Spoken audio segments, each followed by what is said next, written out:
porque essa semana a gente vai compensar o tempo que a gente perdeu com o Monark, que eu não vou poder agora continuar abrindo o mesmo espaço, adoraria, né? Vou montar uma aula extra, assim, sei lá, sexta-feira, aí quem quiser aparece. A gente debate os monarcas, os mamães falês da vida, porque eu acho que ainda vai aparecer mais casos como esse aí. Mas a gente vai ter que compensar, né? Que a gente teve 2 aulas sobre liberdade, 2 aulas sobre igualdade, que no final achei que foi bom, para não ficar muito corrido, já foi corrido, mas seria demasiadamente corrido.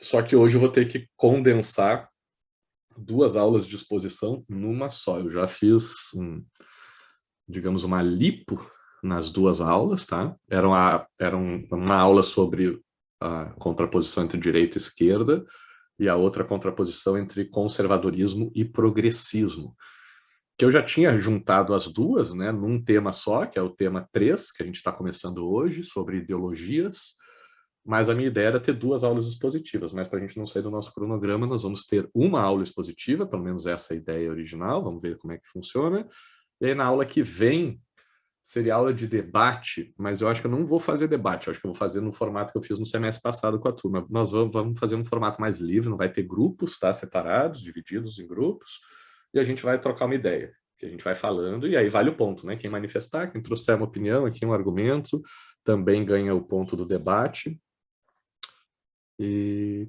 era isso.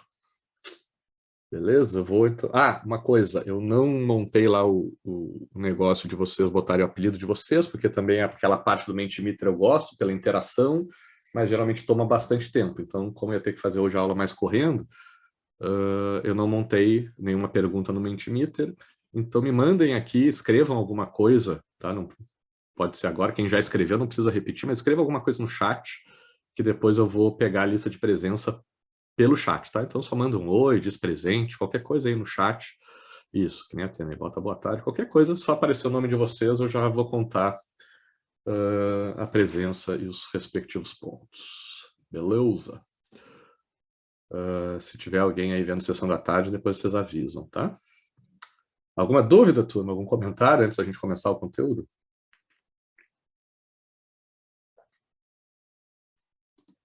Então, bora lá. Eita, ficou aqui no grupo. Aqui. Então, turma, hoje vou começar, tá? Fazendo uma tentativa de breve revisão sobre a classificação de ideologias, de partidos, de grupos, de ideias, de pessoas, né, de posicionamentos entre esquerda e direita.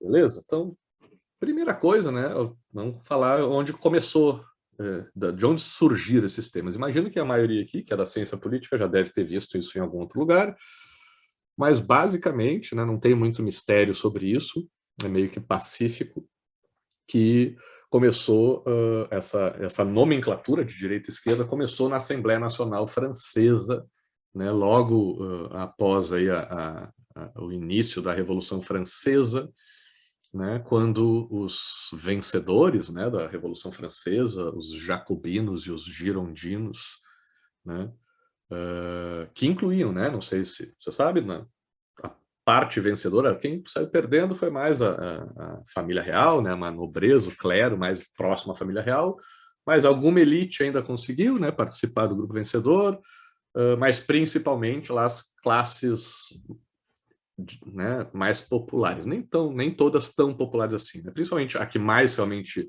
foi protagonista e que mais teve seus interesses defendidos foram dos burgueses, né, os comerciantes, industriais, banqueiros da época, os camponeses, né, os trabalhadores, geralmente mais pobres, né, do campo, da área rural, e os sans-culottes, né, os sem bermudas, né? Isso é meio doido hoje, porque os pobres usavam calça comprida e os ricos usavam calça curta, né? Tipo uma bermuda comprida, assim. Então, os caras que usavam calça comprida eram chamados de sans-culottes, porque não tinham grana para comprar a bermudinha que estava na moda. E esses eram os pobres da cidade, né? Então, essa galera aí, né, todas essas diferentes classes sociais, categorias, né, grupos sociais, vencedores da Revolução Francesa, tiveram que sentar e dizer, e agora, gente, o que a gente faz? Já cortamos, ou estamos, né, no processo, ou ainda vamos cortar algumas cabeças aí, reais, né, mas como é que a gente vai organizar a França, né, a partir da Revolução Francesa? Tinha uma galera que era mais monarquista, que dizia, vamos manter a monarquia aqui, porque a França já é, né, monarquia há muito tempo, e papapá, papapá, papapá, e tinha uma galera, né, muito influenciada aí, principalmente pela obra do Rousseau, Voltaire, né, e outros autores iluministas aí da época, que propunham a mudança para uma república. Não sei se eu contei para vocês, também tem uma história muito curiosa, né, de que, e que até onde eu sei é real, que tem registros históricos sobre isso, que foi um índio brasileiro que meio que serviu de inspiração para um cara que escreveu um livrinho e que depois o Rousseau leu e aí propôs esse ideal aí de igualdade, essa luta pela igualdade, né, do Rousseau. Mas dá para se contar a história desse jeito, assim, que a inspiração original veio de um índio brasileiro que foi fazer uma exposição, participou de uma exposição em Rouen, que é uma cidade no norte da França. Então, podemos incluir aí o Brasil nessa parte da história, que eu acho bem bacana.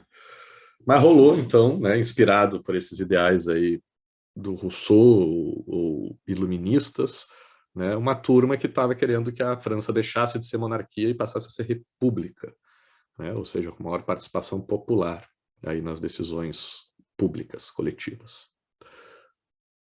E essa foi a grande divisão, né? Isso que fez aqui os grupos meio que se separarem, né? O grande debate aqui nessa Assembleia era isso. A principal, né, discussão era assim, vamos continuar sendo uma monarquia ou vamos nos transformar numa república?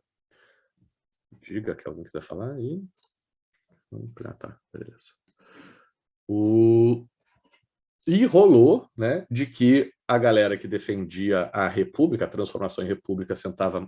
e aqui, não sei se vocês conseguem ver aqui meu mouse, tem uma cadeirinha que é onde sentava o presidente da Assembleia, né, como se fosse o Arthur Lira do Parlamento e da Câmara, né, o equivalente. E aí a galera que era mais republicana sentava geralmente aqui mais para a esquerda dele, né, à direita da foto, e que também depois ficaram conhecidos como os jacobinos, né, os revolucionários mais radicais. E à direita dele, à esquerda aqui na foto, não, né, no desenho, eram os girondinos, eram os mais moderados, né, que defendiam a manutenção da monarquia. Então, basicamente foi isso, porque tinha uma turma que sentava à esquerda, passaram a se chamar de esquerda, e quem sentava à direita ficou chamado de direita. Não tem muito mistério, é bem simples, né? O que eu acho interessante disso aqui é que a gente percebe, porque isso tem implicações até hoje nessa definição de esquerda e direita, que a gente vai tentar debater na aula de hoje, é o seguinte: por que, velho, que essa galera sentava separadinha, assim, sabe? Por que tava uma galera de um lado e a galera do outro? Porque não tinha essa definição clara no começo, né? Até essas nomenclaturas, girondinos, jacobinos, monarquistas, republicanos, vai se estabelecendo conforme a galera vai se posicionando aí nos debates, né? Mas por que rolava isso? Meio tem a ver com aquilo que eu estava falando para vocês antes, no começo da aula, né? Tem uma parte, né, dos camponeses, e principalmente aqui dos sanculotes, né, que eram mais pobres, né? Portanto, não tinham nem dinheiro para ter a roupa, né, que estava na hora de se vestirem bem, banho, então imagina, né, que os ricos aí já não tomavam muito banho, até hoje não tomam muito banho lá na Europa, imagina nessa época, e imagina os mais pobres, que tinham menos condição, né, de higiene, de saneamento básico em casa. Nem sei, confesso, eu não sei como é que era a estrutura de saneamento básico nessa época ainda.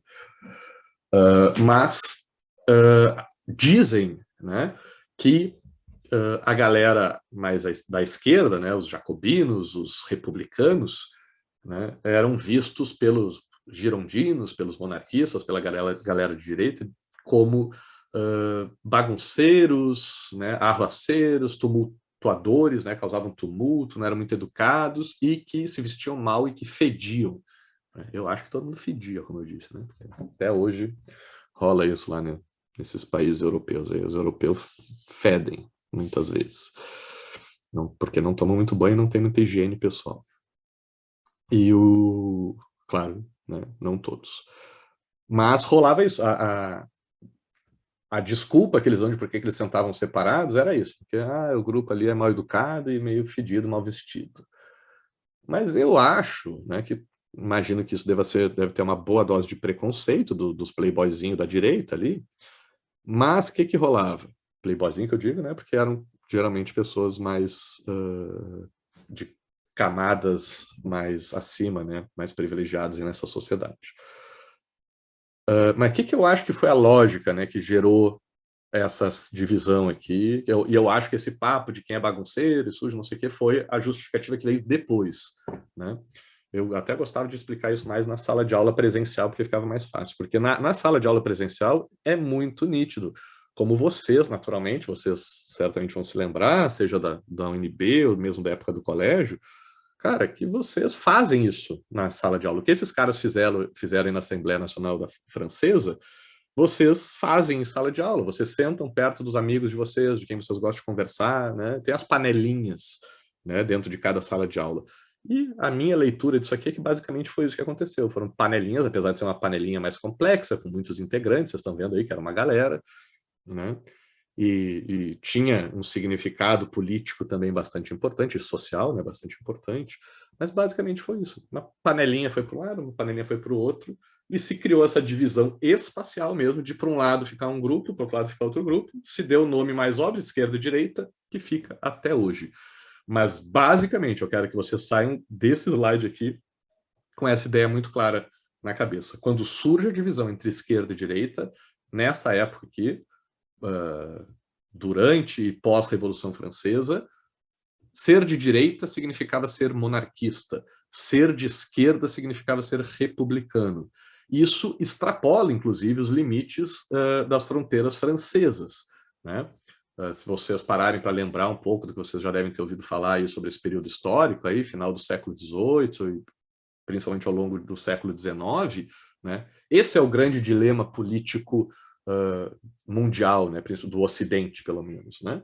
Europa, Estados Unidos e até, né, aqui nas Américas do Sul e Central, né? Como é que um país deve se organizar, né? Com base numa monarquia, que era a estrutura até então predominante, ou com base em repúblicas, né, onde a população pudesse participar, ou, na verdade, né, mais na prática, usar a população como forma de legitimar, né, a manutenção de certas elites, né, ou de troca de uma elite por outra, né, no poder, como dizem aí os autores elitistas. Então, durante, né, esse finalzinho aí do século XVIII, durante todo o século XIX, ser de esquerda significava defender que um país deva seguir a estrutura republicana, e ser de direita significava que ser monarquista. Pronto, eu sabia que a mulher é direita quando casei. Não posso reclamar. Entendi, Capitu, como assim? Pronto, A eu minha sabia. mulher é monarquista. Sério? É, É de verdade ou você tá brincando? é de verdade. Acho que no Brasil só ela, meu primo e o príncipe. Não, eu tenho um colega de colégio que ele é monarquista também. Que, por sinal, largou o Bolsonaro agora. Ela é bolsonarista? Não, Capitu. Desculpa perguntar também, não sei se posso perguntar Como é para que a é? política dela. Tua esposa é bolsonarista? Não, senhor. Só monarquista. Ela vota no PSOL. É para você ver como é que a incongruência é. Caraca, isso é uma das coisas que eu ia dizer. Olha, eu não conheço. Eu estava assistindo a aula do semestre passado, eu disse isso, eu não conheço gente de esquerda monarquista, mas não quer dizer que hoje em dia, né, não é todo mundo que é de direita que é monarquista. Acho que é até uma minoria. Mas tem, velho, tem. E acho que o Brasil Paralelo tá trabalhando Professor, forte aí para aumentar o público. Oi. 2016, 17, entre 2016 e 2018, não sei quem já estava aí na UNB, mas teve uma grandíssima movimentação de monarquistas na UNB. Muitos professores, inclusive do departamento de História, Ciência Política, até alguns de Ciências Sociais também no meio, agitando isso e tudo. Teve uma marcha aí dos monarquistas pela UNB e tudo. Existe muito isso. Cara, eu às vezes eu tenho medo de ser meio mal entendido, né? Porque eu trago aqui uns temas polêmicos, eu boto umas posições aqui que é para provocar a reflexão em vocês. Acho que é o próximo tema, eu acho, que é sobre Estado. A gente vai falar sobre, né, contraposição entre monarquia e república, né? Vamos explorar um pouco melhor isso ao longo da história, hein? E eu defendo, cara, eu morei 2 vezes na Inglaterra, 2 anos, né? 2 situações, 1 ano e depois mais 1 ano, né, em momentos diferentes na Inglaterra. E, porra, eu sou super fã dos caras. Depois fiz pesquisa na Noruega também. Achei incrível assim, a organização social dos caras. Acho que a monarquia serve para alguns países. Vamos falar hoje, né? Porque quem é que explica isso teoricamente? Mas eu acho que para outros países não, tá? Então eu acho que não tem problema reconhecer que a monarquia sim pode ser um bom, uma boa forma de governo, mas eu acho que para o caso brasileiro não tem a menor dúvida. Eu acho bizarro cogitar volta de família real aqui, ainda mais essa família, se ainda tivesse uma família real mais atuante, fazendo alguma coisa mais nobre aqui pela população, né, durante o período republicano, a gente até poderia discutir sobre isso, mas esse bando de bundinho que não faz nada, eu acho ridículo. Acho que eles não representam o espírito do povo brasileiro, e por isso não deve. Agora, tem situações onde sim, na Inglaterra lá, puta que vai ver o que tem de velhinha que tu acha que é a rainha na rua, porque as mulheres cortam o cabelo igual, se vestem igual, andam igual, fazem tudo igual a rainha, né? Os caras compram roupa para os filhos, quando os filhos lá dos príncipes aparecem, compra tudo igual do que os caras usam. Tem uma galera que tem mesmo como referência esses caras. Então, eu acho que pode ser útil, mas eu não defendo, tá? Para o Brasil, eu sou totalmente republicano, sem dúvida nenhuma. Mas eu reconheço que a monarquia pode ser bacana, pode ser boa, né, para alguns outros contextos bem diferentes do nosso. Mas, então, né, voltando aqui para a nossa aula, durante o século XIX, essa era a discussão, né? E era válido, porque o mundo era basicamente monarquista, né? Tinha tido lá a experiência republicana na Roma antiga, mas era uma república aristocrática, não era essa república iluminista do Rousseau, né? Onde tem a vontade popular, a participação de todos, né? Era uma república mais no nome. Né? Lembrando, né, que a gente tem a República Democrática do Congo, por exemplo, não é nem muito republicana, nem muito democrática. Então, tá no nome não quer dizer muita coisa. Mas essa era a discussão, tá, gente? Então, o que a gente hoje tem, né? A gente sabe que tem gente que é direita e que é de esquerda. Nessa época, queria dizer isso.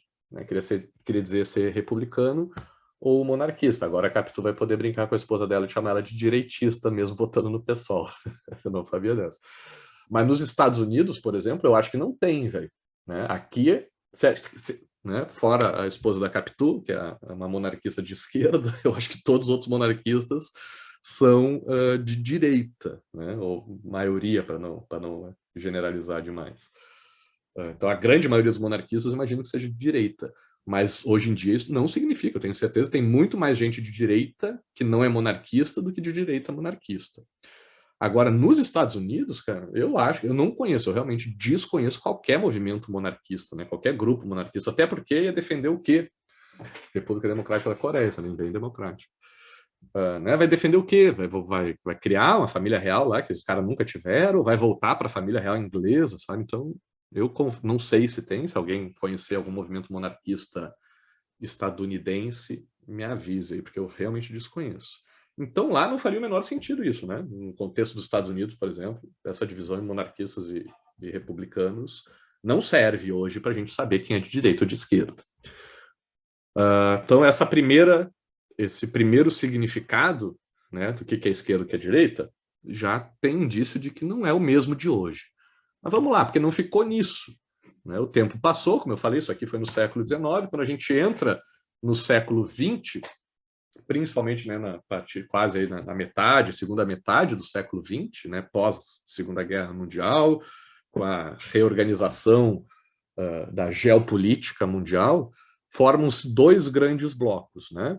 Um bloco capitalista, representado nos Estados Unidos, com base no valor da liberdade, né, para usar os critérios que a gente pegou e trabalhou aí no tema passado, e o outro bloco soviético, né, da União das Repúblicas Socialistas Soviéticas, que ainda existia, né, como principal representante, mas não única, né, vários outros países comunistas aí pelo mundo. Falei para vocês, né, que eu visitei meu pai, que morou um tempo na Albânia, né, tinha, acho que a Iugoslávia, tinha vários países ali do leste europeu que não faziam parte da União Soviética, mas que eram comunistas, Cuba, sei lá, China se dizia comunista, Coreia do Norte já. Alguém vai falar alguma coisa? Não. Estou falando aqui, dinastia Lula da Silva. Mas, então, né, a União Soviética, como representante desse bloco comunista, né, em oposição ao capitalismo norte-americano, e também como valor, né, teoricamente, uma da igualdade. Como eu falei para vocês aí, né, a base teórica desse bloco comunista era o marxismo, mas, né, com muitas adaptações aí, né, com muitas interpretações, então não dá para equivaler, né, a prática dos países comunistas com a teoria marxista, né? Tem muita gente que fala aí eu tenho até um livro aqui que fala que é a vingança de Marx. Aqui o Marx está com umas notinhas de dinheiro aqui na mão, né, que é bem interessante esse livro, mostrando que o Marx não concordaria muito com os marxistas de hoje em dia, com muita coisa, né, de hoje em dia não, né, posteriores aí. Marx, eu acho que inclusive se disse, se eu não me engano, não marxista ainda em vida. Não tenho certeza, já ouvi falar disso, mas não me lembro como é que foi essa história. Buenas, então temos no século XX, principalmente segunda metade, ser de esquerda significava, né, fazer parte do bloco soviético, defender o comunismo, certo? E ser, e de certa forma, um certo tipo de igualdade. Do outro lado, ser de direita significava ser capitalista, né, defender o bloco norte-americano, estadunidense, e defender como principal valor da liberdade. Acho que nesse período, pelo menos na minha interpretação, né, apesar de eu não conhecer tão bem assim como eu conheço esse período, a fase lá do século XIX, né, da republicana e monarquistas, né, nessa divisão esquerda e direita, mas eu tenho a impressão que foi o período onde foi mais clara essa divisão entre o que é ser de esquerda e o que é ser de direita, porque o mundo estava dividido, né? Tinha o bloco comunista, o bloco capitalista, e não tinha muito meio termo, né? Não tinha muita coisa, assim, propostas, né, de terceira via, digamos assim, né, que servisse de ponto intermediário, aí, de conciliação, alguma forma assim. Era uma coisa ou outra, ou preto ou branco, e as pessoas eram meio que obrigadas a se posicionar, instituições, países, né, grupos políticos, então nem se fale.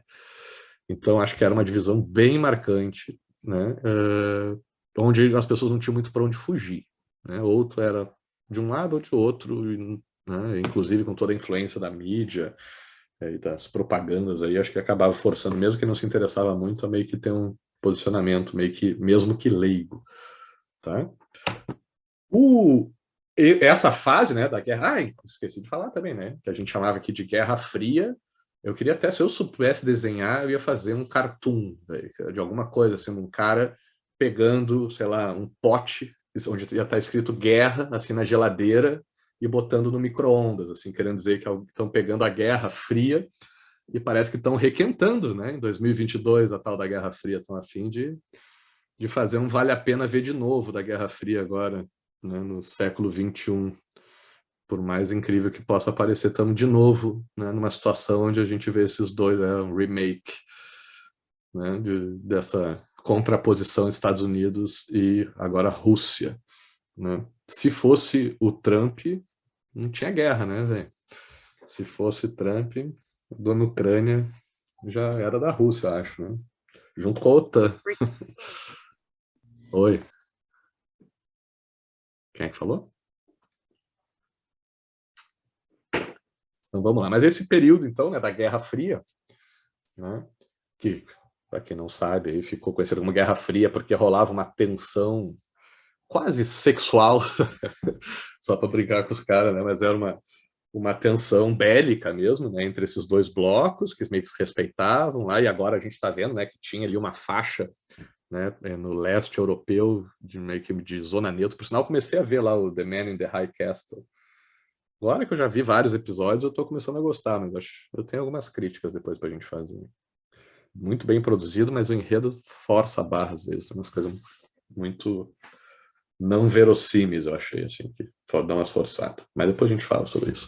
Mas meio que naquela lógica, para quem viu, né, que tem uma zona neutra ali entre a parte japonesa e a parte alemã dos Estados Unidos, meio que o leste europeu acho que funcionava como isso, assim, uma zona, né, desarmada. Legal também o sistema Putin. Eu não conheço, vou procurar, valeu, rock and roll. Então rolava essa tensão, né, entre a OTAN, né, os Estados Unidos, países europeus e até então União das Repúblicas Socialistas Soviéticas. Até que, né, essa tensão bélica acaba meio que chegando a um ponto final.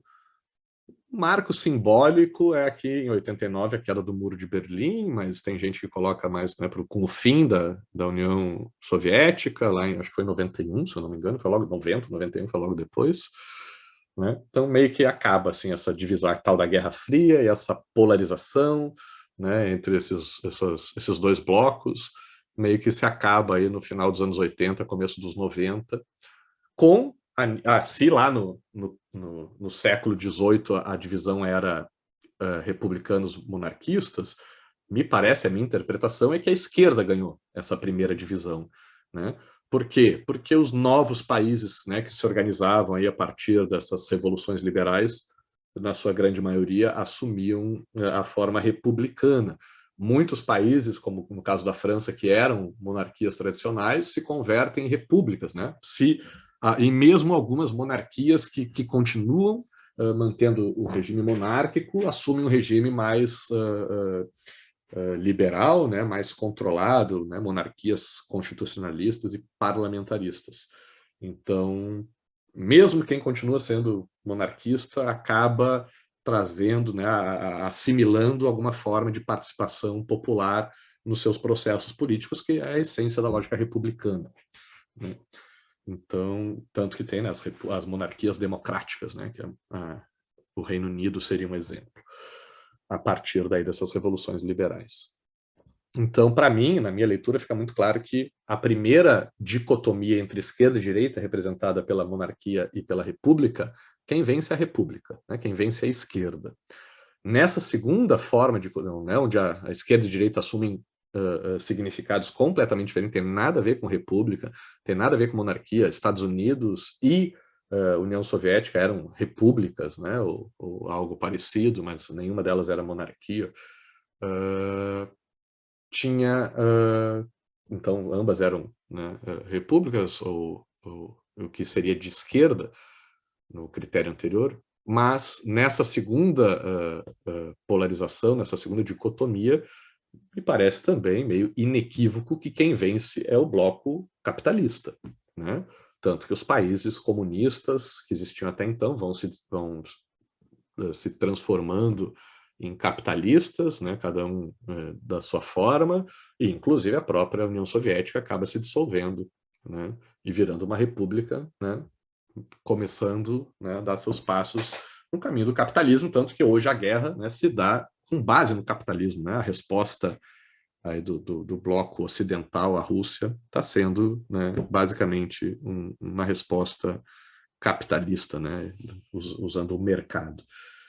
Então, me parece bem claro isso. Essa segunda fase acaba com uma vitória da direita. Então, eu diria que o jogo está 1-1, né, nessas dicotomias. E aí rola uma coisa muito doida, que é o seguinte: vem cá, se quem ganhou lá, vejam, a gente está no começo dos anos 90, tá? Quando acaba a União Soviética, e a gente, né, fica meio que inequívoco que quem ganhou foi o bloco capitalista, quem ganhou foi a direita. Em 2020, e obviamente isso já vem antes, começa bem antes, né? Mas em 2020, 21, 22, né? Para pegar a atualidade, a gente já vê essa minha imagem aqui era, acho que 2018.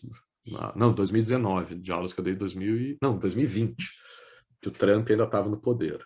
Tá? Mas aí, Brexit, Trump, Orbán, Le Pen, né? Fora outros, né, que a gente tem exemplos aí de líderes, né, do nosso Bolsonaro, né, mas vários líderes mundiais de direita, né, ou movimentos como o Brexit, né, meio de direita, né, começam a vir à tona, certo? E eles não só vêm à tona, não é só uma força que começa a surgir, mas o interessante é que a gente perceber que todos esses movimentos, nos seus diferentes contextos, vêm com um discurso muito semelhante, que eles dizem que eles são uma reação a uma predominância da esquerda, né? Ao que os... valeu, Capitão. Obrigado, vou dar uma... Caraca, tem até monarquista nos Estados Unidos. Boa.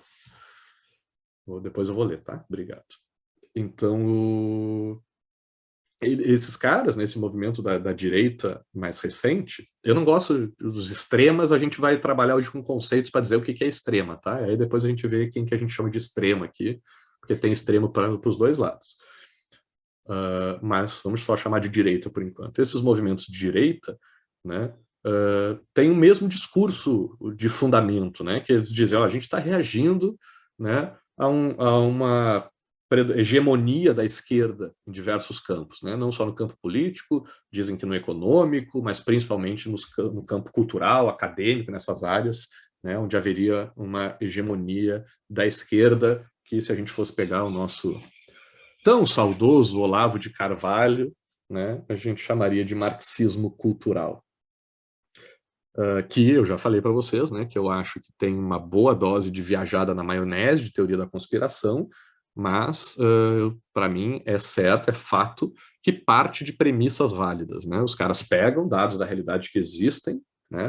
A academia, principalmente pública, né? Como todo semestre eu pesquiso aqui, a maioria das turmas, sempre, minha na UNB, foi de esquerda, né? A mídia tem um posicionamento aí dentro politicamente correto, né? As artes, a cultura, né? Tem uma tendência, não é total, mas tem essa tendência. Diga lá, Bárbara. Então, mais do que isso de premissas reais, eu acredito que tem muito de delírio, mas esse delírio também é um delírio honesto. Digamos assim, é um delírio honesto. Eu acho que faz parte da compreensão de mundo deles, essa forma conspiracionista de ver o mundo, né? E assim, não é algo que se descartar, é importante analisar, inclusive analisar a profundo. Por duas razões, né, dentro do que está falando. Por um lado, porque tem pessoa que pensa assim de verdade, então, né, se a gente quer sentar e dialogar para fazer política, tem que entender, o cara lá que pensa diferente de mim acredita mesmo nisso. Então, para eu poder dialogar com ele, interagir politicamente com ele ou com ela, né, eu preciso entender o seu pensamento. E por outro, porque eu acho que isso também representa dados da realidade, né? Então, e aí? Por que tem isso, né? Tudo bem, eu não acho que é um complô que o George Soros, né, tá bancando, né, comunista, né? Para mim não faz o menor sentido os maiores capitalistas do mundo defenderem a propriedade coletiva dos meios de produção, apesar de que eu sei que o Olavo de Carvalho, cada vez que falava do comunismo, tinha uma definição diferente. Por sinal, agora ele está ficando mais coerente ultimamente, né? Parece que ele não tem mais, ultimamente, ele não tem diversificado muito nas suas definições do comunismo, tá mantendo uma coerência nas últimas semanas aí. E, coitado, acho sacanagem. Esse dia eu vi o cara lá acho que foi o cara do Meteoro lá, que falou que ele tava com a boca cheia de formiga. Eu acho pesado. Sou crítico, mas eu acho que ninguém merece piadas sobre a morte, assim, desse jeito. Eu sou contra. Eu sei que tem gente que é a favor, mas eu não faço. Todo mundo tem família e merece respeito. Então, eu acho que tem, né, seja para entender, né, essa galera e todos os seus apoiadores, né, que se dizem de direita, né, por que eles pensam assim, por que eles defendem o que defendem, ou mesmo para entender o mundo que a gente vive, né, a realidade que a gente vive, de porque, de fato, como a gente está dizendo, tem elementos de realidade aí que servem de base, né, para essa ideia de um marxismo cultural, de uma hegemonia da esquerda. Mas isso parece estranho, né, naquele mundo onde quem ganhou foi o bloco capitalista, né, e onde esse bloco capitalista exportou, né, o seu modo de vida, né, tanto no capitalismo, consumismo, o individualismo, o liberalismo, né, a democracia, as repúblicas, né, tudo isso esse modelo foi exportado muito para o mundo. Então, modelo de desenvolvimento, de industrialização, de organização das cidades, né, de urbanização, até uma coisa muito doida. Então, é estranho, né, que com a vitória tão próximo, né, de uma vitória tão óbvia do bloco capitalista, e em tão pouco tempo vem uma direita de novo, né? A direita ganha lá nos anos 90. E aí, 30 anos depois, a direita já está dizendo que tem que reagir à hegemonia da esquerda, né? Mas eu acho que tem, não é loucura, porque tem, né? Eu acho que enquanto nesses campos econômicos, políticos, não sei o que, né? O neoliberalismo que imperou a partir dessa época aí, 70, 80, 90, né, no mundo, que obviamente nesse contexto aqui pode ser uma representação de uma política de direita, né, o neoliberalismo, em outras áreas, né, como das artes, da cultura, acadêmica, né, me parece sim que alguns valores de esquerda, né, mais igualitários, predominaram. E essa galera diz estar reagindo a isso já no começo de 2020, final de 2000, da década, né, de 2010. Tanto que a gente já tem, né, agora, desses aqui, o Trump já saiu, né, se a gente pegasse o Macri na Argentina, também já saiu, tem vários desses que a gente já está, né, eu até tô sem meu pêndulo aqui, porque meu filho puxou, mas eu brincava e dizia, olha, quando o Bolsonaro vai se eleger, porque a gente teve muito tempo de esquerda, né? Mas o Macri daqui a pouco vai sair. Eu falei, se eu tivesse gravado, eu podia dizer que eu fiz previsões acertadas sobre o futuro político de vários países. Mas olha, não sei quando, mas acho que daqui a pouco esse Macri cai. Não sei se o Bolsonaro dura. Daqui a pouco ele volta. Eu não aposto na volta da esquerda com toda certeza agora aqui no Brasil. Eu não duvido de que venha mais um mandato de direita, seja quem for. Mas esse pêndulo rola, assim, né? De ir para um lado, depois vai para o outro, porque justamente a ida para um lado constrói as bases para a volta para o outro lado. Estou falando de esquerda e direita, tá? Então meio que rola isso, né? E parece que aconteceu isso mesmo, olhando da história. Primeiro ganhou a esquerda com a República, depois ganhou a direita com o capitalismo, mas a esquerda parece que se apropriou de alguns espaços culturais, acadêmicos, e a direita agora volta, né, com essa luta contra o politicamente correto, ou um politicamente incorreto, né, um conservadorismo moral e religioso, aí também, né, que a gente tem que entender um pouco melhor o que significa. Governo de esquerda só com cofres cheios. Tem uma brincadeira, né, que é o governo de direita rock and roll, só quando já gastaram toda a grana e querem adotar políticas de austeridade, né? Não sei se vocês já viram, eu recebi um memezinho que era um círculo, assim, que dizia, governos na América Latina. Oi. Não é isso mesmo, é interessante. O governo de esquerda é bom porque quando tem a coisa está em dias, as condições em dias, eles gastam o dinheiro, não é bom. E aí eles gastam tudo e precisa voltar à direita para reorganizar de novo. Mas a pergunta é o seguinte, Rock and Roll, por que a direita não fica lá quando os cofres estão cheios para poder fazer as políticas que tanto tem que fazer? O problema também, Maurício, não é que eles perdem.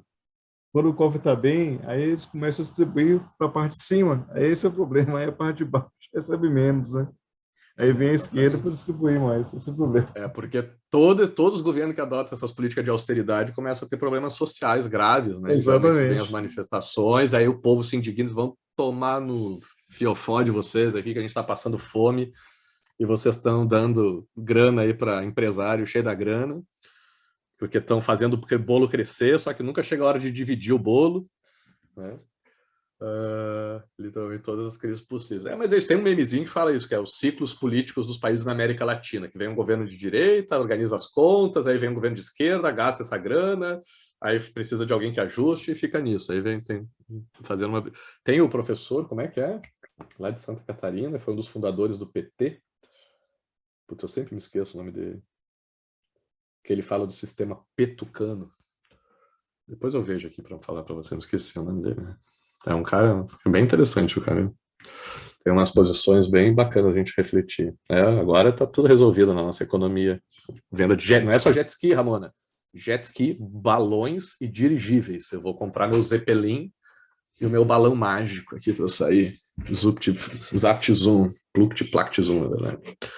Vocês nem devem saber do que eu estou falando. Raul Seixas, tá? E Turma do Balão Mágico. Depois pesquisem no Google. Então, turma, rola uma reação, né? Então, esquerda vence com a República no século XVIII, direita vence com o capitalismo no século XX, século XXI, a direita já aparece reagindo a uma predominância da esquerda nas artes, na academia, na cultura, e agora a gente está aí, né, nessa fase aí, estamos saindo da direita e voltando para uma esquerda de forma relativamente rápida, né, para essa perspectiva mais ampla, ou não, ou será que, né, daqui a pouco o Trump volta, porque ainda não está resolvido, né, esse negócio foi meio que no susto que o negócio resolveu, a pandemia influenciou nisso aí, eu não sei, eu acho que a direita ainda não se satisfez, não saiu do poder. O Bolsonaro, extrema-direita, deixando as contas extremamente organizadas. O que é a próxima aqui? Tá.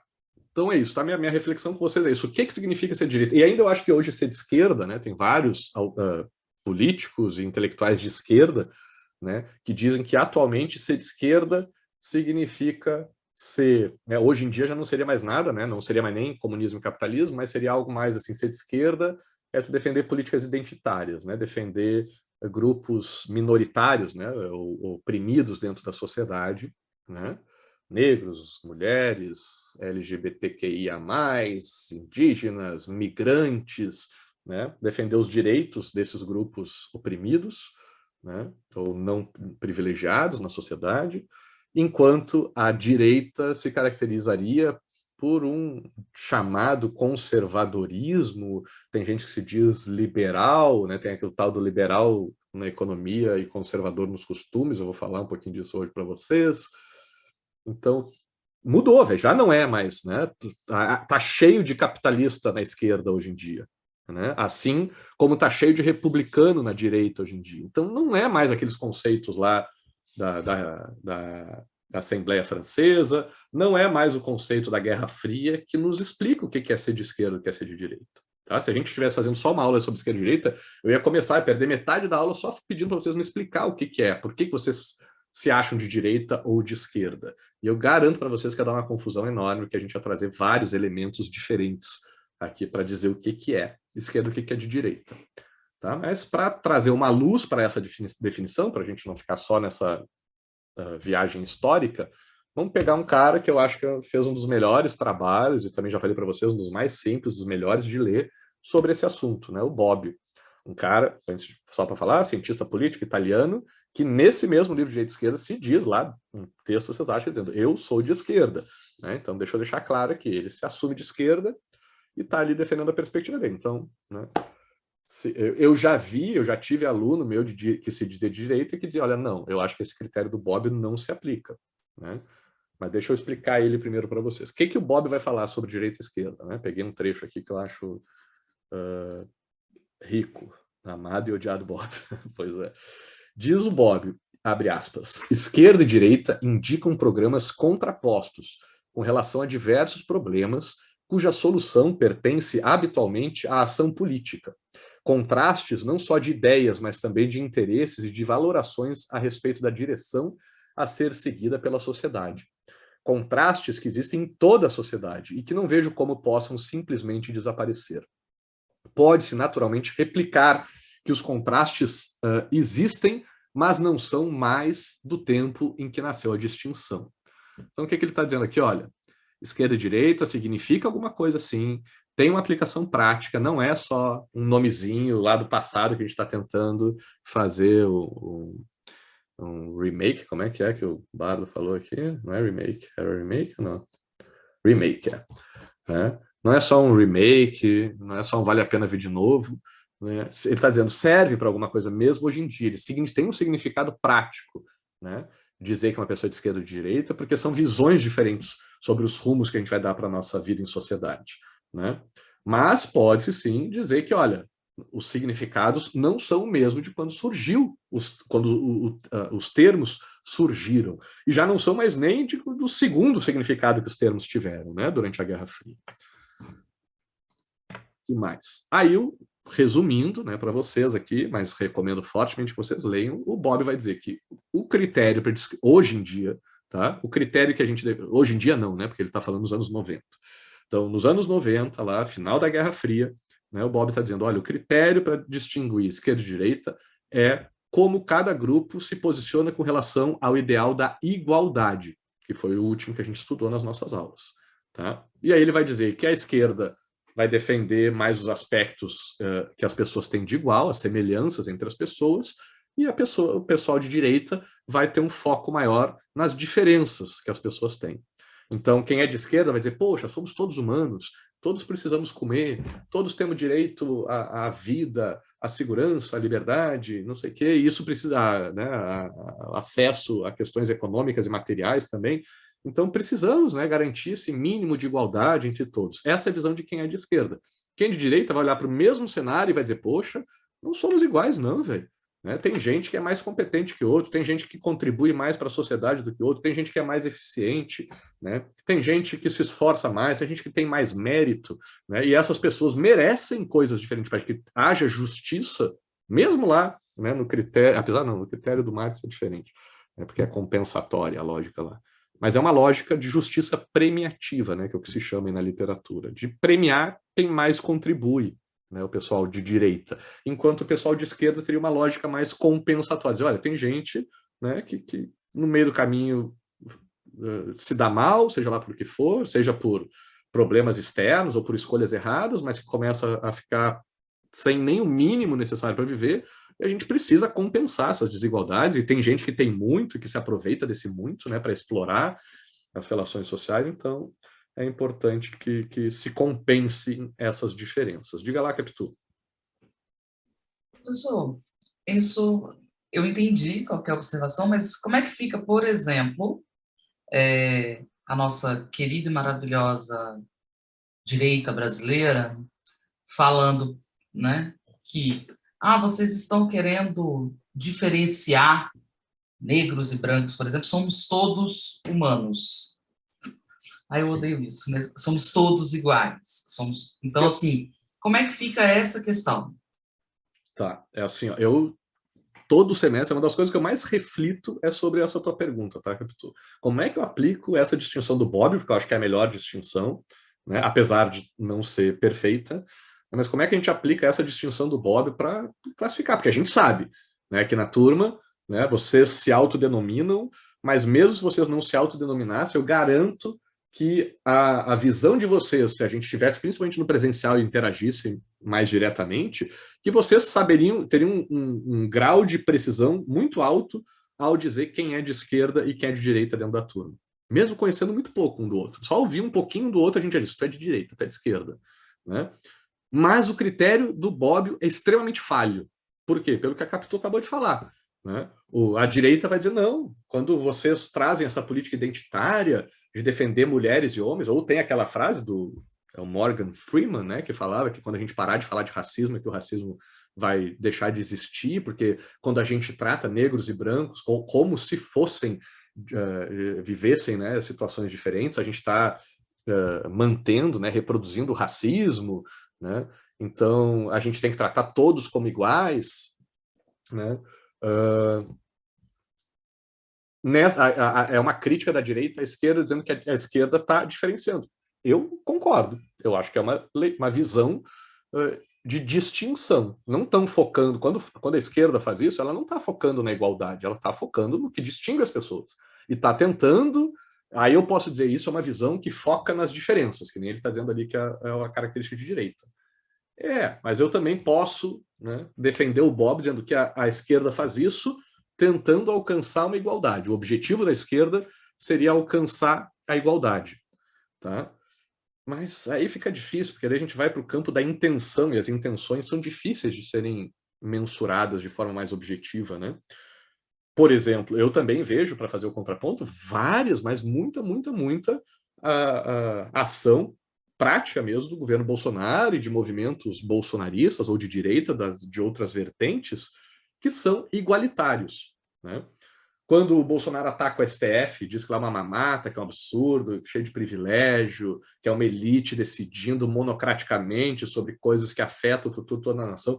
Olha as faixas que o pessoal vai para a manifestação, né, do Bolsonaro. A coisa que eu mais defendo da Constituição, é que eu que sou professor de Direito Constitucional, para mim a parte mais importante da Constituição é a que diz que o poder emana do povo. E toda manifestação bolsonarista tem uma faixa com essa frase, que para mim é a coisa que eu acho mais importante da gente defender numa organização política, entender que o poder emana do povo.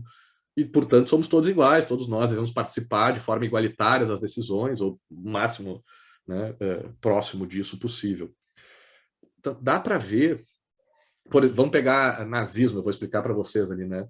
O nazismo, o próprio Bob vai deixar claro que na perspectiva dele é um movimento de direita, porque distingue, né, os arianos das outras raças que devem ser exterminadas. Os arianos são maravilhosos, né? Então, para os arianos há uma diferença com relação às demais raças, né? Entre aspas, por favor.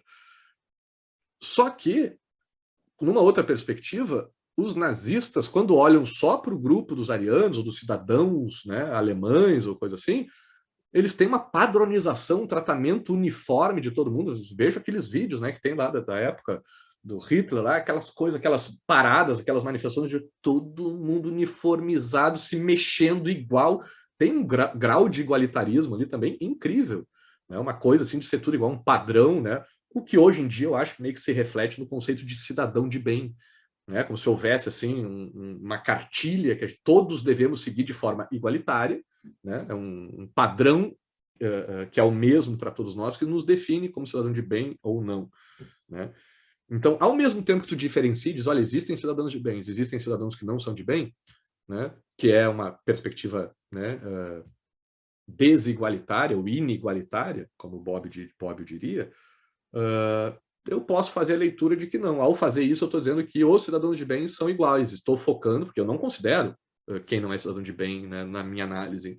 Então, a minha análise é igualitária, mas é só para os cidadãos de bem. Esses aí merecem todos a mesma coisa. Então, eu sou um igualitário. Só que eu não considero quem não é cidadão de bem gente. Como o Locke não considerava escravos gente, né? Como quem é de esquerda, sei lá, não considera talvez os animais, né, como sujeitos de direito. E é aquela questão que o Bob vai dizer, quem que vai participar desse critério da igualdade? É todo mundo? Em nenhuma teoria é todo mundo, para tudo, né, o tempo todo. Então, deixa eu ver até... Ah, não, né, foi nos outros, né, que eu já tinha dito para vocês. Não tem nenhuma doutrina 100% igualitária. E aí, para mim, complica, sabe, Capitão? Então é um negócio assim, cara, fudeu, né? Esse negócio do Bob não funciona, não serve para nada. Porque não me esclarece, eu fico super confuso analisando desse jeito. Mas não, eu acho que ela continua servindo quando a gente percebe que é uma classificação referencial. O que significa isso? Tem um exemplo que eu uso aqui do norte e sul. Não existe norte e sul absoluto. Por quê? Né? Sei lá, aqui em Brasília, né, se eu vou dizer que eu vou para o norte, quer dizer que eu vou, sei lá, para o norte, para o nordeste, sei lá, vou para Tocantins, vou para o Pará, vou para Bahia, não sei, que é meio alinhado aqui, mas sei lá, vou para Alagoas, Pernambuco, Paraíba, né, qualquer lugar do Brasil que fica acima de Brasília. Né? E se eu vou para o sul, eu posso ir para São Paulo, Minas Gerais, Rio de Janeiro, Espírito Santo, Mato Grosso. Mas eu, quando eu estava lá em Porto Alegre, não. Né? Quando eu ia para São Paulo, Rio, Mato Grosso, Espírito Santo, eu estava indo para o norte. Então, norte ou sul, eu só consigo estabelecer quando eu tenho uma referência. Entendeu? Para eu dizer se é norte ou sul, eu preciso de 2 pontos. E aí eu posso dizer, olha, este ponto com relação àquele, esse é mais ao sul, esse é mais ao norte. Quente ou frio é a mesma coisa, né? Para o cara que mora lá na Rússia, 0 graus pode ser um dia quente. Né? Para a gente aqui em Brasília, 20 graus já está friozinho, lá em Porto Alegre, um dia morno. Né? E eu acho que o direito e esquerda, esse critério da igualdade que o Bob está explicando, é isso, segue essa mesma lógica. Para a gente poder dizer quem é igualitário e quem é mais igualitário, né? Ou quem está mais ao norte, ou quem está mais ao sul, quem é menos igualitário, precisa de 2 elementos para analisar. E aí, quando a gente compara 2 elementos com relação ao mesmo assunto, eu posso dizer, com esse assunto, esses 2 elementos aqui, um me parece ser mais igualitário do que outro. Mas não, mesmo assim, Capitu, eu acho que essa classificação não resolve todos os problemas. Tá? Não resolve tudo. Não tem. Tá? É uma coisa, primeiro, é uma ficção, a gente vai ver isso, é uma classificação, é um termo criado por nós, não é uma verdade objetiva dada pelo mundo. Então, não tem resposta que vai resolver sempre 100% todos os casos. Mas eu acho que é a forma aproximada mais possível da gente fazer isso. Aí ele pega, então, para a gente visualizar, tá? Graficamente aqui, o que o Bob está dizendo. À direita, as pessoas desigualitaristas, ou menos igualitaristas, tá? Porque, como eu estou dizendo, é referencial. À esquerda, as pessoas que vão defender mais a igualdade. Só que o Bob vai dizer o seguinte, que ele vai trazer um outro elemento para fazer essa distinção. Ele vai dizer, além do critério da igualdade, tem a questão da liberdade, né? Ou também, uma outra versão, uma outra edição, ele está falando de democracia, mas depois ele muda o termo.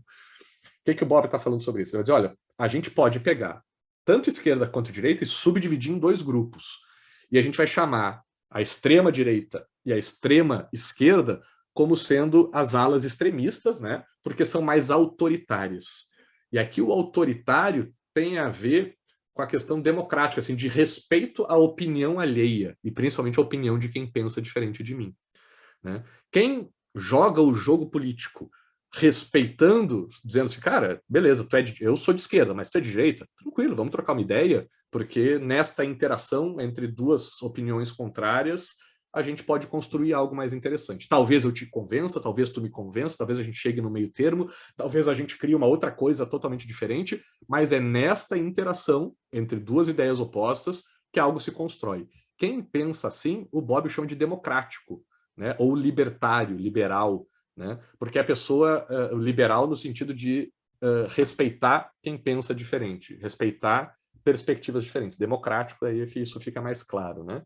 E aí ele chama isso de centro, seja uma pessoa de esquerda ou de direita que respeita quem pensa diferente, dialoga e valoriza essa interação, porque acredita que nesta interação, nesse jogo político, mesmo que defendendo os seus interesses, tá? Eu estou no meu lado, eu tenho bandeira, eu sou de esquerda, né? Eu quero puxar o jogo político aqui para a igualdade. Mas eu sei que eu não sou o dono da verdade, eu sei que eu tenho que interagir em sociedade, tem pessoas que pensam diferentes, e eu aceito e respeito isso. Quem pensa assim, para o Bobbio, é de centro, né? Eu estou me botando aqui porque eu sou de esquerda, mas se tivesse uma pessoa de direita, mesma coisa. Agora, quem diz, não, velho, eu sou de esquerda, e a igualdade é o valor que está certo. Ela se sobrepõe à liberdade, porque é mais importante eu defender a igualdade sempre do que a liberdade, e eu não converso sobre isso, porque esse valor é muito caro para eu debater. E se eu abrir margem para o debate, pode ser que eu esteja passando pano ou abrindo margem para que, né, desvirtuem a minha defesa e que o meu inimigo ganhe espaço. Então, eu não abro margem, eu não abro mão, eu só aceito se seguirem a minha cartilha, o que eu acredito. Só se seguirem o meu projeto é que as coisas vão para o caminho certo. Seja de esquerda ou seja de direita, a mesma coisa. Isso, para o Bobbio, é um autoritário, é um extremista, é uma pessoa que não valoriza o debate democrático, liberal, né, e que tenta impor a sua verdade para o outro, né? Isso é o que caracteriza posicionamentos de extrema, tanto de um lado quanto de outro. E aí a gente aplica isso naquela mesma reguinha. A gente subdivide a esquerda, ali vermelhinha, em 2, extrema esquerda e centro-direita, e a gente subdivide a direita em 2, centro-direita e extrema-direita. Vamos ver cada um. Quem que são meio ali? Vamos pegar o centro, seja esquerda ou direita. Bom, se é de esquerda, é igualitário. Se é de direita, é inigualitário ou menos igualitário. Mas ambos são libertários ou democráticos, tá? Porque respeitam esse jogo político desse diálogo. Quem é de extrema? Na extrema esquerda vai ser igualitário, que na extrema direita vai ser inigualitário, porque essa continua sendo o mesmo conteúdo que os distingue, porém, na forma de atuação, eles são iguais, porque ambos são autoritários, porque ambos acreditam que tem que impor a sua perspectiva para todos os demais. E aí a gente vai ver alguns exemplos, que esses exemplos aqui são do Bobbio, tá? Não são meus. Então, Bobbio vai dizer que de centro-esquerda a gente tem como exemplo os social-democratas, né?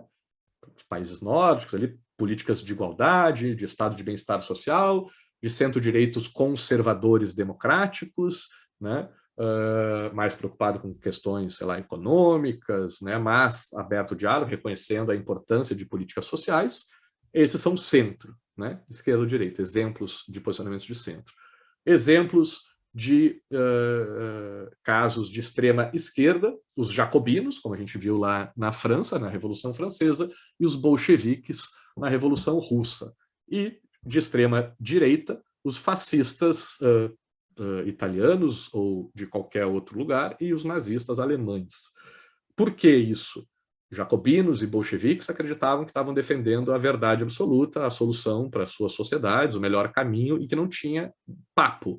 A gente resolve o jogo político matando o outro, prendendo o outro ou calando o outro.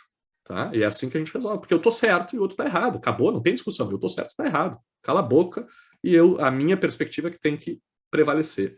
Fascistas e nazistas, a mesma coisa. Só que os jacobinos e os bolcheviques fazem isso dizendo que estão indo em busca, a intenção deles é a igualdade. né? Mesmo que eles matem quem pensa diferente. E os fascistas e nazistas estão dizendo que não, que assume, diz, não, para mim tem gente que merece mais, gente que merece menos, eu mato quem merece menos. Mas, como eu disse, também a gente pode fazer a leitura de que dentro dos grupos lá privilegiados aí no fascismo e no nazismo, se defende também um certo tipo de igualdade. E aí eu quero que vocês imaginem, para tentar visualizar como é que pode, né, um extremo ser parecido com outro. Eles são diferentes no conteúdo, mas são parecidos na forma. Né? Como é que pode isso? Porque estão tão longe aqui nessa régua, né? O que os une? Aí a gente pode pegar essa régua aqui, essa flecha, e torcer ela, juntar as duas pontas, assim, e fazer um círculo. Mas ao invés de círculo, vamos representar isso em quadrantes. Que aí acho que vocês já devem ter visto aí na internet, tem uns testes, e cada teste tem os seus termos e os seus métodos aí para fazer essa classificação. Mas usando os termos do Bob, a gente poderia fazer essa classificação aqui, né? Centro-esquerda, centro-direita acima, extrema-esquerda, extrema-direita abaixo, e aí a gente vê por que né, as extremas ficam próximas, porque elas estão abaixo, porque elas são igualmente autoritárias. Né? Para a esquerda aqui, os igualitários, os vermelhos, para a direita, os desigualitários ou os menos igualitários à direita. Fala, Bardo.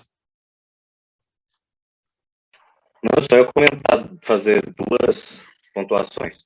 Essa coisa dos extremos se aproximarem lembra a teoria da ferradura, do Lafayette. Isso, essa mesmo que eu estou falando. Sim.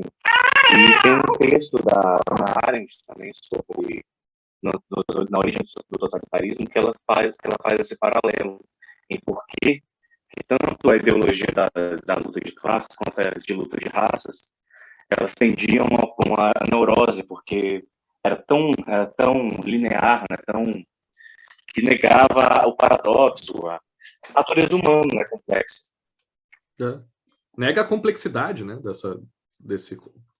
desses contextos, né, porque são diferentes, como a gente vê lá, né, chega lá, seja defendendo república ou monarquia, seja defendendo capitalismo ou comunismo, seja defendendo conservadorismo nos costumes ou identidades, né, políticas identitárias, né? Se tu faz isso de uma forma que tu acha que o outro não merece nada, porque tá errado, tá sendo autoritário, que o outro não tem voz, não deve ter voz, deve ser suprimido, que foda-se porque ele tá errado, né? É isso. Pode até acreditar, não tem. Eu me lembro que na turma não tinha ninguém de extrema esquerda, mas teve gente que se disse de extrema direita, não tinha ninguém de extrema direita, mas tinha gente que se dizia de extrema esquerda, né? Tudo bem, eu vou falar para vocês, quando a gente falar sobre polarização, que sim, que é importante esse puxar para o extremo, é importante o radicalismo em algumas situações, né? Mas, né, eu acho que para o aspecto político aqui é importante algum espaço de diálogo, algum espaço de interação, porque senão a gente não devia estar estudando ciência política, a gente devia estar estudando, sei lá, escola de guerra, né? Eu devia estar aprendendo a matar o outro, ou aprender o outro, né? Outras formas de atuação dentro da sociedade. Porque aqui na política a gente dialoga, a gente negocia, a gente barganha, a gente interage com o outro, né, com o que pensa diferente. Por que o Lula é um grande político? Porque eles pegam lá o cara que apunhalou ele pelas costas e diz, não, vamos sentar aqui, vamos conversar. Né? Por isso que ele é um exemplo de um excelente político. Né? Porque ele sabe que a política é feita de diálogo com pessoas que a gente não gosta, que a gente odeia às vezes, com traidores. Mas faz parte, né? Porque senão não é fazer política, senão é ser autoritário. Então tá, essa era a minha perspectiva de direita e esquerda. Agora eu vou passar bem rapidinho aqui também, tá? Um sobrevoo bem rápido, só para mostrar assim um pouco da contraposição entre o que eu vou chamar aqui, mas depois eu vou complexificar melhor, né? A contraposição entre progressistas e conservadores, tá? Estou pegando aqui autores que falam sobre progresso, tá? Como exemplo de progressistas. O Kant dizia que a sociedade, né, vive um andar, né, uma trajetória de progresso, que é um movimento contínuo, uma linha histórica, onde a gente está saindo da barbárie, né, e indo em direção à civilização, que isso é progresso. Né? É a gente deixando o nosso lado animal para trás, o que ele chamava de desejo, as inclinações do corpo, né? E virando cada vez mais racional, né? Controlando cada vez mais os nossos impulsos, seguindo a nossa vontade, né? Que é aquele desejo filtrado pela razão, né? Que isso que é um ser civilizado, aquele que racionaliza, né, as suas decisões, que não segue os impulsos do corpo, né? E que isso, então, é um movimento, né, que a humanidade estaria realizando com o passar do tempo, que seria essa linha de caminhar em direção à civilização, que ele chama de progresso, né? O Hegel também vai falar isso, né? Só que para ele, de uma forma bem diferente, só que para ele a humanidade está caminhando no sentido da liberdade também, né, através do uso da razão, né? Então, através do processo dialético, né, da contraposição entre opostos, né, a gente vai construindo um ideal cada vez mais livre, né, ou sociedades e principalmente ideias, né, porque o Hegel é um idealista, então nossas ideias vão se tornando cada vez mais liberais, né, ou que o Kant chamaria de civilizadas, né, porque vão se desapegando daquela lógica, seja do senhor ou do escravo, né, para pegar aquela dialética que ele traz. Então, a ideia dele é que nesse processo dialético, né, de contradições e conflitos aqui, a gente é uma espiral, né, que a gente vai indo, não é um pêndulo que fica parado no lugar, a gente vai fazendo o processo dialético, mas a sociedade vai evoluindo, caminhando em direção ao progresso, né, que seria alcançado o nível máximo num ponto de liberdade. O Marx vai se apropriar dessa dialética do Hegel, só que ao invés de fazer isso com base nas ideias, vai fazer com base em elementos materiais, né? Nas forças materiais, forças produtivas. Então ele vai ver que também tem esse conflito dialético, essa luta de classes, né? Mas a sociedade também estaria caminhando, também estaria progredindo, né? Caminhando, seguindo esse rumo de progresso, né? No sentido aí do desgaste, né? Do fim do capitalismo e a construção, a sua substituição pelo socialismo e depois pelo comunismo. Isso seria o caminho do progresso para o Marx. Eu botei aqui o Rousseau, apesar de não tratar tanto de progresso, mas porque ele vai ser atacado depois, né, pelo contraponto. Só para que a gente já viu e vamos ver depois na aula sobre Estado, né, que o Rousseau vai trazer esses ideais, né, igualitários, de que todo mundo deve participar das decisões sociais, para construir um Estado não autoritário, né, que só privilegiava os ricos, e sim um Estado democrático, né, através da primazia da vontade geral, que se baseia na participação de todos na criação de leis. E, com base nessas ideias do Rousseau, a gente tem a Revolução Francesa, que a gente já falou na aula de hoje, né, onde se derruba a monarquia e aquela sociedade, né, dos 3 estados, aquela divisão de classes na França, né, para buscar uma sociedade mais igualitária e republicana, né, porque isso seria a ideia de progresso para a Revolução Francesa, né, e também, de forma geral, para as demais revoluções liberais. Só que, né, vejam aqui, Revolução Francesa, a gente tem a queda da Bastilha aqui em 1789, 4 anos depois começa o que se chama do período do terror, né, onde o Robespierre e sua turma, né, o líder dos jacobinos, né, começam, então, a condenar aqueles considerados representantes, né, do grupo contrário, né, representantes da monarquia e dessas elites que governavam a França até então, e vão sendo condenados à guilhotina, vão cortando a cabeça. Foi menos de 1 ano que durou, não deu 12 meses aqui, de 93 a 94, e tem diferentes estimativas, mas entre 15 mil e 30 mil pessoas diz que foram mortas, né, oficialmente nessas guilhotinas, mortas pelo Estado, né? O Estado decidindo que as pessoas eram culpadas, como se fosse o nosso judiciário, que decidiu julgar os caras condenados à morte, né? Na guilhotina, para servir de exemplo, para ninguém mais se bobear, fazer essas coisas de novo. Só que essa lógica acabou se voltando contra o próprio Robespierre, que acabou também sendo condenado posteriormente à mesma guilhotina e teve esse mesmo fim. Por causa dessas mortes, todo esse período foi conhecido como terror.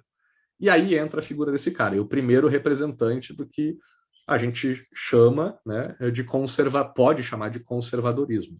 Eu, particularmente, entendo, porque, né, ainda mais como professor aqui de ciência política, que isso aqui é o melhor exemplo do que é uma ideia conservadora falando de política, tá? Que é o irlandês, né, Edmund Burke, que ele vai estar vivendo justamente esse período aí pré-Revolução Francesa, né? E ele escreveu um livro sobre a Revolução Norte-Americana, onde ele elogiou a Revolução Norte-Americana, né? E aí os caras, os liberais aí, revolucionários da época, disseram: pô, o cara escreveu um livro massa aí, elogiando a Revolução Liberal lá dos Estados Unidos, escreve um sobre a Revolução Francesa. Eu disse, tá, beleza, escrevo. Só que daí ele escreveu um dizendo que na França estava errada a Revolução. Nos Estados Unidos está certa a Revolução Liberal e virar república, né, porque lá eles não tinham uma monarquia, uma tradição monárquica anterior, só que a França era um contexto diferente. Devido à sua tradição monárquica, não deveria fazer uma revolução, porque tinha instituições já históricas, testadas ao longo do tempo, e que deveria se respeitar essa história, essas tradições.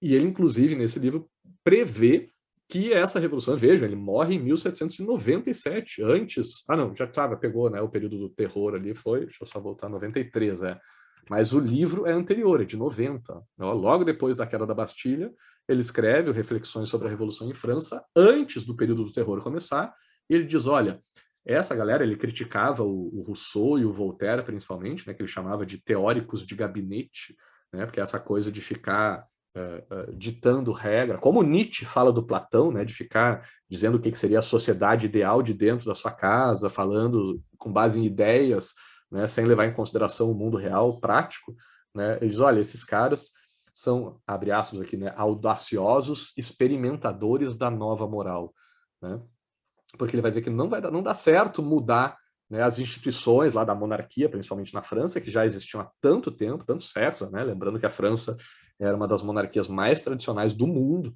né, por uma república que não tinha sido testada em nenhum outro lugar, né, não tinha nada a ver com a República Romana, então vai fazer uma aventura política, né, botando uma coisa que no papel parece bonito, mas na prática a gente não conhece os seus defeitos ainda, a gente já conhece as qualidades e os defeitos da monarquia, né? Quando vem o Rousseau e o Voltaire defender a República, eles estão fazendo isso, né, defendendo o que eles acham que vão ser as qualidades e ignorando os prováveis defeitos, né, que vêm junto com o pacote. Então, com base nisso, ele diz, olha, não deve fazer isso, e se fizer isso vai dar merda, né? Vai acabar virando uma ditadura, meio que nessa lógica do extrema, né? Nesse caso seria uma extrema esquerda, que está impondo a sua verdade, dizendo a República é o melhor e não interessa, vale a pena guilhotinar as pessoas, matar uma galera, porque a gente está certo, né? E certo ainda com base numa perspectiva teórica, sabe? Não é nem, olha lá o outro país que fez. Então é muito complicado mesmo essa defesa, né? O Burke ainda vai dizer que a Revolução Francesa foi um marco de ignorância e brutalidade, né?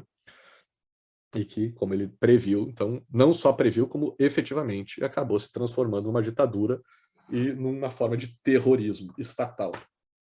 Então, ele defende, né, que a história de todos os países, de todas as sociedades, né, ela é feita por um longo processo histórico, né, que tem suas origens, suas causas que antecedem, não é só a realidade atual, não é só chegar e propor soluções mágicas aqui, não, o negócio é complicado, já tem estruturas, tem cultura, tem tradições, tem instituições, né, que fazem parte dessa sociedade. Não dá para tu vir para a sociedade ideal, seja do Platão, seja do Rousseau, né, que são pensadores bem diferentes, mas que são, de certa forma, idealistas, né?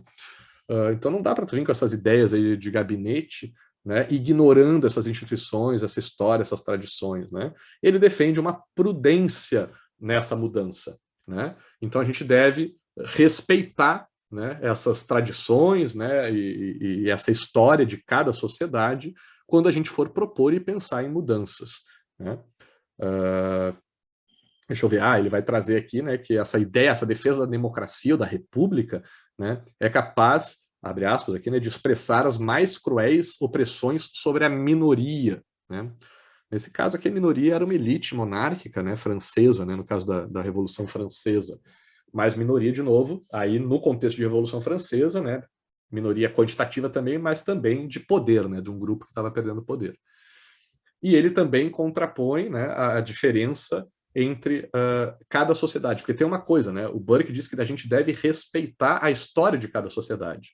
Então, por isso que ele se posiciona diferentemente com relação aos Estados Unidos e França. Num ele é republicano, no outro ele é monarquista, digamos assim, né? Num ele é revolucionário, no outro ele é conservador, né?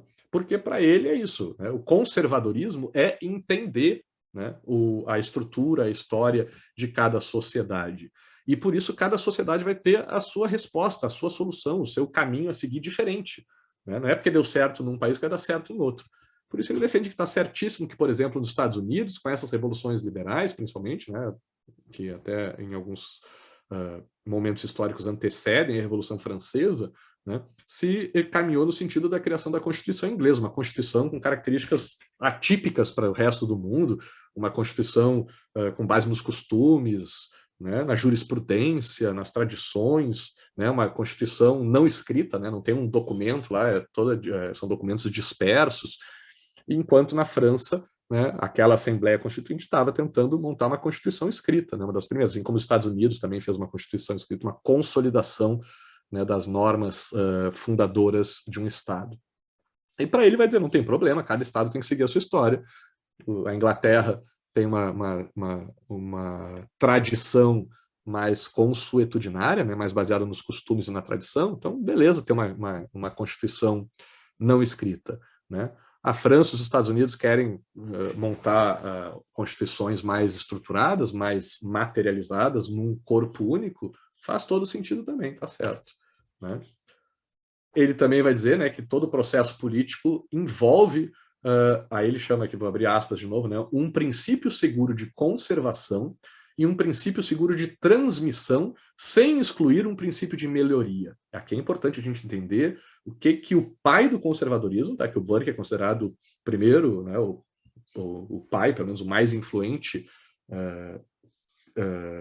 defensor, né, do conservadorismo, o primeiro e mais influente defensor do conservadorismo, ele está dizendo o seguinte, olha o que o pai do conservadorismo diz. O que é o conservadorismo? É a gente conservar algo, vamos tentar melhorar a nossa sociedade aqui no Brasil, como é que a gente faz, segundo o pai do conservadorismo? Primeiro, vamos admitir que tem coisas boas, né? Não é tudo que precisa ser mudado, tem coisas que a gente tem que manter, que a gente tem que conservar. Tá? Então vamos descobrir, vamos identificar quais são as coisas que a gente quer manter dentro dessa sociedade. Né? Aí a gente vai ter que ver, tá, e como é que a gente faz para que essa coisa se transmita ao longo do tempo, que a gente passe para as próximas gerações, né, que esse valor é um valor, o que essa política, ou essa forma de agir, de organizar a sociedade, é considerada positiva, né, e, portanto, que a gente continue reproduzindo, retransmitindo essas ideias. Mas nada disso, nem o princípio de conservação, nem o de transmissão, exclui um princípio de melhoria, ou seja, de mudança, que a gente pode também, se quiser, chamar de progresso. Porque entendo que o Burke, o pai do conservadorismo, ele não se opõe ao progresso, né? Apesar de eu estar propondo aqui essa dicotomia. Na verdade, a dicotomia do Burke é com revolucionários, e revolucionários é a Revolução Francesa, né? Não é qualquer revolução. É revolucionários que pegaram em armas, que invadiram, né, palácios, castelos, né, prédios de governo, né, de autoridades, arrancaram os caras de lá e guilhotinaram essas pessoas, sabe? É difícil da gente ter na história exemplos tão marcantes, né, de revoluções tão armadas e sanguinárias como a francesa. Então ele está se opondo a isso, não é uma revoluçãozinha institucional, uma mudança institucional, né, uma transformação por dentro das instituições. Não está se opondo a isso, ele está se opondo a uma revolução das mais radicais que a gente já teve na nossa história. Né? Então, o pai do conservadorismo pode, dentro dessa análise que a gente está fazendo, ser considerado um progressista, ele não é muito diferente dos outros lá. Né? Não pense que o Burke é muito diferente de um Kant, né? Quem foram os outros que eu falei lá. Marx é mais revolucionário mesmo, né? Pode ser considerado. Eu não me lembro lá quem é que eu falei. O Hegel. Hegel, não sei. Hegel é muito idealista, não serve de exemplo. Mas com Kant, certamente não. O Burke não vai ser muito diferente dessa lógica, né? De ter algumas coisas que se mantêm, né? Que mais? Ele vai dizer aqui que a lógica dos revolucionários franceses, né, que ele está criticando, tem por baixo dos panos ali uma certa dose de preguiça, de busca de atalho, sabe? E que eu acho que a gente aqui, a nossa turma de esquerda, faz muito. E sim, eu concordo com ele. É em boa parte por preguiça. Desculpa falar, eu sei que incomoda, mas é porque dá trabalho fazer as coisas através da política. Dá trabalho fazer as coisas respeitando o outro. É muito mais fácil passar por cima do outro e dizer, não, cala a boca, né, que eu vou impor aqui a minha verdade. Então, é essa dose, assim, esse atalho de dizer, não preciso negociar com o outro, não preciso esperar o tempo histórico das coisas acontecerem, porque eu tenho pressa. E eu concordo que tem coisas, tem vários assuntos que são emergentes, são urgentes mesmo, né? Preciso de mudanças rápidas, porque tem gente morrendo. Né? Então, para certos assuntos, a gente realmente precisa de mudanças imediatas, ou até, né, se desse para voltar no tempo, seria o ideal. Mas tem que mudar agora, porque já está tarde para mudar. mas tem outras coisas que não, tem certos elementos também que a gente precisa, ou uma certa dimensão, uma certa perspectiva que a gente tem que respeitar esse tempo político de negociação, de mudança gradual, e evitar os atalhos, né? Ele fala também essa parte que é bonitinha, né, de que toda a sociedade não é só feita das pessoas que compõem a sociedade no momento, né, só os vivos, mas também tem os mortos, os vivos e aqueles que estão para nascer. Então tem que levar tudo isso, respeitar, né, os que estão lá atrás, que seria a parte conservadora, né, obviamente respeitar os vivos, né, no momento, e também ter essa visão de futuro, de um certo progresso, levando em consideração os que ainda não nasceram. Uma coisa interessante, né, do Burke, do pai do conservadorismo, é que ele era um membro do Partido Liberal Britânico, então chamado Whig, né, que hoje a gente chama de Partido Trabalhista. E ele era oposto, inimigo político do Partido Conservador, né, do Tory, que é até hoje, né, o partido de direita lá, né, no Reino Unido, né?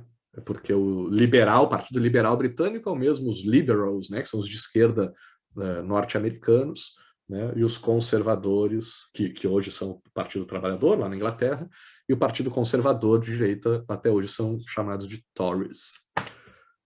Outro conservador importante, aqui já indo para os Estados Unidos e já entrando no século XX, né, é o Kirk. O Kirk ele vai trazer uma pegada, mas aí um outro, na minha leitura pelo menos, é um outro tipo, né? Na minha e de outras pessoas, é um outro tipo de conservadorismo. Não é mais tanto um conservadorismo só político, também é político, é bastante político, mas passa a ter uma característica mais de tradição, né? De manutenção de certos valores considerados positivos, né? Eu acho que aqui tem uma certa contradição dele, de que ao mesmo tempo ele defende um princípio que a gente vai ver ali da diversidade, mas ele traz uma pegada assim de que tem valores que eu poderia chamar assim de que teriam uma tendência a serem mais universais, tipo Kant, assim, sabe, tipo imperativo categórico que vale em qualquer lugar. Então o Burke vai partir, ele bebe na fonte o Kirk bebe na fonte do Burke, né? Ele se inspira no Burke e desenvolve então o pensamento conservador norte-americano, né? Anglo-americano, né? Fundindo o Reino Unido com os Estados Unidos, né? E foi referência então nos Estados Unidos pós-guerra.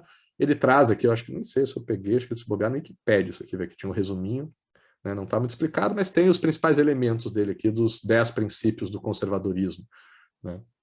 Então, crença numa ordem transcendente, moral e duradoura, sabe? Que está acima de tudo. Essa é a pegada meio universal, assim, meio imperativo categórico do Kirk, né?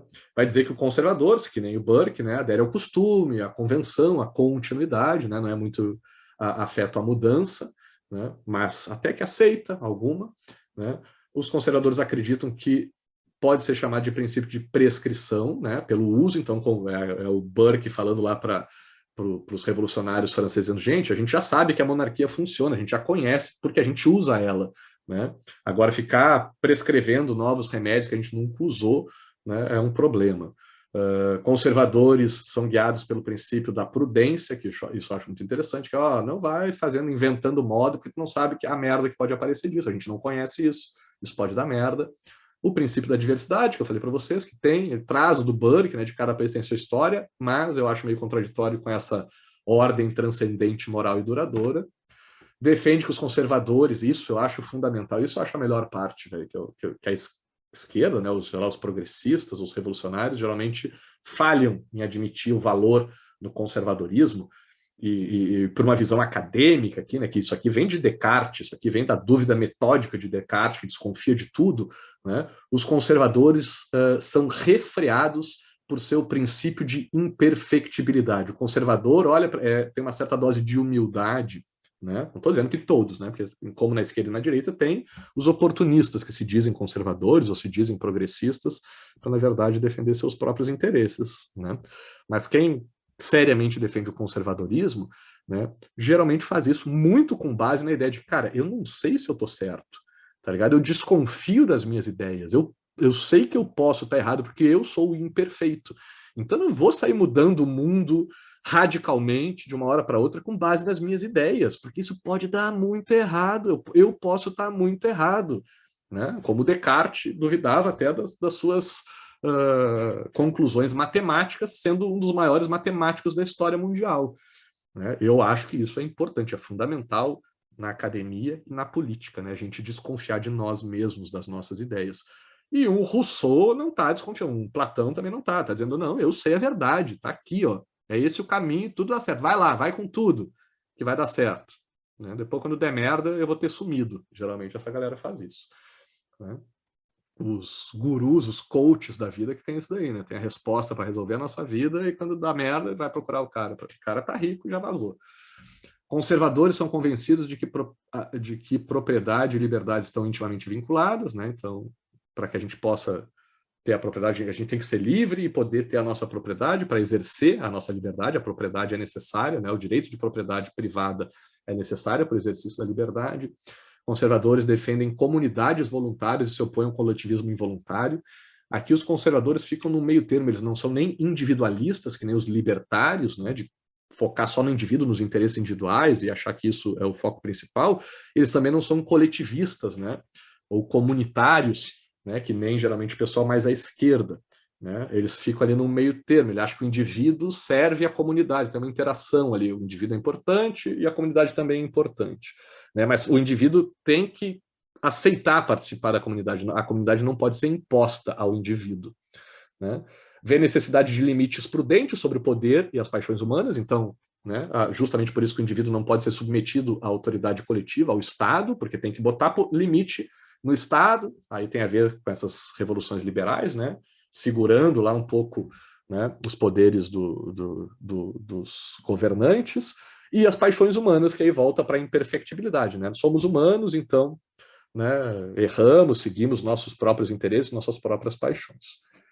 O conservador compreende que a mudança a permanência e a mudança devem ser reconhecidas e reconciliadas em uma sociedade vigorosa. De novo, aqui dizendo, olha, o conservador não é aquele que diz para as coisas ficarem paradas, né? É que as coisas devem mudar, mas bem devagarinho, né? Permanecendo e mudando é que a sociedade virtuosa anda para frente. E por último, de exemplo aqui de conservador, que eu trouxe para vocês, de novo um inglês aqui, o Scruton, né? Que ele vai dizer que não há direção na história, né? Não tem esse caminho do progresso, né? Seja moral ou espiritualmente, né? Que todos aqueles autores que falavam de progressismo estavam falando, o Scruton vai dizer, não tem isso, não tem esse caminho, a sociedade é meio doida, está indo para um lado, as coisas são o que são, não necessariamente a gente está melhorando com o tempo, né? E vai dizer que as pessoas pensam coletivamente só quando tem um interesse comum, e geralmente esse interesse comum é baseado num inimigo externo. Então, para que haja esse coletivismo, essa solidariedade, esse pensamento comunitário que geralmente caracteriza a esquerda, né, é necessário um inimigo externo. Então, para que a esquerda exista, seria necessário a criação, quando não se tem, de inimigos, né, reais ou imaginários. E, por último, outra coisa que a gente também falou, já em outras aulas, que a esquerda reivindica para si toda a virtude humana. Todos os valores bons, né, a esquerda diz que estão com ela, essa defesa da igualdade, né, enquanto a direita é má, porque defende a diferença dos homens, né, e não se preocupa com os mais necessitados, só quer privilegiar, defender os mais privilegiados na sociedade. O que ele chama de assimetria moral. Tá? Então, pegando aquele mesmo esqueminha que a gente pegou, podemos dizer que, por um lado, a gente tem conservadores, por outro lado, a gente tem progressistas. Tá? Numa perspectiva mais superficial, a gente diria que conservador não quer que as coisas mudem. Né? Nem tá certa essa flechinha, que devia ser sem essa flecha aqui na ponta, porque não é para voltar para o passado, né, o conservadorismo nessa perspectiva inicial. Seria meio que uma estagnação. É conservar mesmo, é deixar como estão, né? Manter o status quo. Enquanto os progressistas seriam aqueles que querem que as coisas andem, mudem e melhorem. Mas a gente viu que não, que vários progressistas defendem mudanças. Né? O pai do progressismo, Kirk também, vai dizer, não, mudança é boa, só tem que mudar devagarinho. Né? Portanto, eu acho que o ideal seria a gente fazer a mesma coisa que a gente fez com a esquerda e a direita. Vamos subdividir esses dois lados. Né? Temos conservadores, né? Seria o cara que deixa a coisa meio como está, né? Ou talvez muda devagarinho, o progressista que muda, ou que muda um pouquinho mais rápido do que o conservador, mas ainda num ritmo moderado, e nos extremos, né, a gente tem, por um lado, os reacionários, que querem que as coisas voltem a ser como eram no passado, e no outro extremo a gente tem os revolucionários, que querem passar por cima de tudo para mudar imediatamente, né, no sentido daquela coisa que eles acham que seria o caminho ideal, o único caminho correto. Se a gente pegar os exemplos lá do Bobbio de esquerda, direita, centro e extrema também, né, a gente pode fazer o seguinte, ó, vejam que o centro, seja esquerda ou direita, social-democratas, conservadores, democráticos, que podem ser, né, os de esquerda igualitários e os de direita inigualitários, mas ambos são libertários, que o Bobbio chama, né, mas que acho que fica mais fácil para a gente, democráticos, né, porque valorizam o debate e a interação com quem pensa diferente, seria o resumo do que o Burke lá, né, se caracteriza como conservador, que é essa mudança dentro do jogo político, pagando o preço da lentidão da mudança, né, porque demora para mudar politicamente, a gente não muda as coisas rapidamente fazendo política. Enquanto nos extremos, né, a gente vai ter, né, seja nesses exemplos aqui, né, pessoas revolucionárias, tanto a esquerda quanto a direita, pessoas que querem mudar as coisas de uma hora para outra rapidamente, né, e muitas vezes, inclusive, fazendo genocídios. Né. Para terminar, deixa eu ver como é que eu estou aqui, deixa eu correr. Último, que é a proposta. Então, vimos esquerda e direita, complicado, o significado de esquerda e direita vai mudando com o tempo, né? É difícil de estabelecer o que significa. Conservadorismo e progressismo também não é tão simples assim. Tem o conservadorismo político do Burke, tem o conservadorismo mais tradicional, mais moral, né, do Kirk e do Scruton, mas os conservadores não querem que a coisa pare, não é todo conservador que é reacionário, não é todo progressista que é revolucionário. Aí essas classificações vão ficando meio confusas, né? Então eu quero trazer para vocês aqui uma perspectiva de como trabalhar essas duas formas de classificação, seja esquerda e direita, ou conservadores e progressistas, ou reacionários e revolucionários. Tá? Acho que é político italiano aqui, o Einaudi, né? Ele fala o seguinte, as duas correntes, ele está falando sobre socialistas e liberais, né? Ali, se eu não me engano, 94, é pós-final de Guerra Fria. Tá? Então as duas correntes são ambas respeitáveis. E os dois homens, socialistas e liberais, embora se hostilizando, né, brigando entre si, não são inimigos, pois ambos respeitam a opinião alheia e sabem que existe um limite para a aplicação do próprio princípio. O ótimo não se alcança na paz forçada da tirania totalitária, ou seja, do extremo que se impõe a quem pensa diferente. O ótimo seria, né, a solução ideal. Né? O ótimo se constrói, a melhor solução se constrói na luta contínua entre dois ideais, nenhum dos quais pode ser subjugado sem danos comuns. Ou seja, a sociedade ideal, a discussão ideal se dá quando duas perspectivas se relacionam, se enfrentam, lutam mesmo, competem de verdade. Não é amiguinho fingindo que está tudo bem. Não, competição mesmo, barganha, disputa de interesses, de poder, de várias questões. Mas é uma disputa onde ambos os lados percebem que não dá para ganhar, né, subjugando o outro, passando por cima do outro. A vitória tem que ser na interação com o outro, né, digamos assim, democrática. Né? Tudo bem, eu vou ganhar, mas vou ganhar na eleição, não vou ganhar dando golpe. Né? Alguma coisa nesse sentido. Ou vou ganhar respeitando o outro, respeitando o resultado da eleição, ganhando ou perdendo. Né? Mas eu não vou questionar a democracia porque eu perdi, ou passar por cima da democracia e adotar um regime autoritário porque eu ganhei. O que mais aqui? O Bob vai trazer algumas questões que são interessantíssimas para vocês lerem mais, e eu já falei para vocês que é super simples, está lá indicado quais capítulos vocês leem na nossa bibliografia. Ele vai dizer por que a divisão essa de esquerda e direita não funciona. Bom, em 94 ele está dizendo que tem uma crise das ideologias, porque na época, e pós-Guerra Fria, neoliberalismo, todo mundo, países de esquerda e direita, estava todo mundo fazendo a mesma coisa, as políticas eram as mesmas. O nosso Fernando Henrique, aqui em 94, era um ex-esquerdista, né? E estava adotando política neoliberal. Um pouco depois, 8 anos depois, o Lula entra e é o nosso primeiro trabalhador a chegar ao poder, mas mantém a política neoliberal do Fernando Henrique. E é isso que ele está dizendo, não faz diferença nenhuma Fernando Henrique ou Lula na ideologia. A política econômica dos dois é a mesma. Então não significa... Antes não, antes a gente ia ou virar capitalista que nem os Estados Unidos ou comunista que nem a União Soviética. Eram dois mundos diferentes. Berlim estava dividido em dois, e era muito diferente a realidade de cada um dos lados de uma mesma cidade. Né? Então, uma das razões que o Bob diz, olha, larga de mão essa divisão aí entre esquerda e direita, era porque na época que ele estava escrevendo, não fazia mais muita diferença. Eu já acho que hoje, se ele tivesse vivo ainda, ele dizia, opa, hoje parece que as ideologias já estão mais bem definidas, né? Já existe um contraste maior. Outra coisa, que é mais ou menos a mesma coisa, em sociedades complexas, num mundo mais complexo, essa divisão dicotômica é insuficiente, não resolve mais, porque o mundo é mais complexo. Antes, lá na Guerra Fria, só tinha capitalista ou comunista. Hoje em dia, não. Hoje em dia, quem é de esquerda, às vezes, né, um Lula faz umas políticas neoliberal e está certo, porque precisa, né, fazer isso. Né? O outro lá, o Fernando Henrique, sei lá, quem que é o Bolsonaro, que é de direita, mas vai fazer uma politicazinha social, vai botar um auxílio emergencial, porque também, senão ele não se reelege, sabe? Então, não é tão preto no branco a coisa. Hoje o negócio é mais complexo. Né? Outra questão, tem o que ele chama de centro, especificamente chamando de terceiro incluído. Por que não fazer a distinção entre direita e esquerda? Porque existe um centro, ele está dizendo. E eu, dependendo da classificação, diria, olha, eu sou de centro, porque eu acho que eu sou daquele da conversa, né, do diálogo. E comigo acontece, imagino que alguns e algumas de vocês talvez também aconteça. Quando a gente tem quem tem uma perspectiva mais ao centro deve experimentar isso. Quando tu conversa com alguém de esquerda, a pessoa vai dizer que tu é de direita. Quando tu conversa com alguém de direita, a pessoa vai dizer que tu é de esquerda. Porque é de verdade para elas, né? Porque estando no centro, para quem é de direita, tu tá à esquerda. Para quem é à esquerda, tu tá à direita.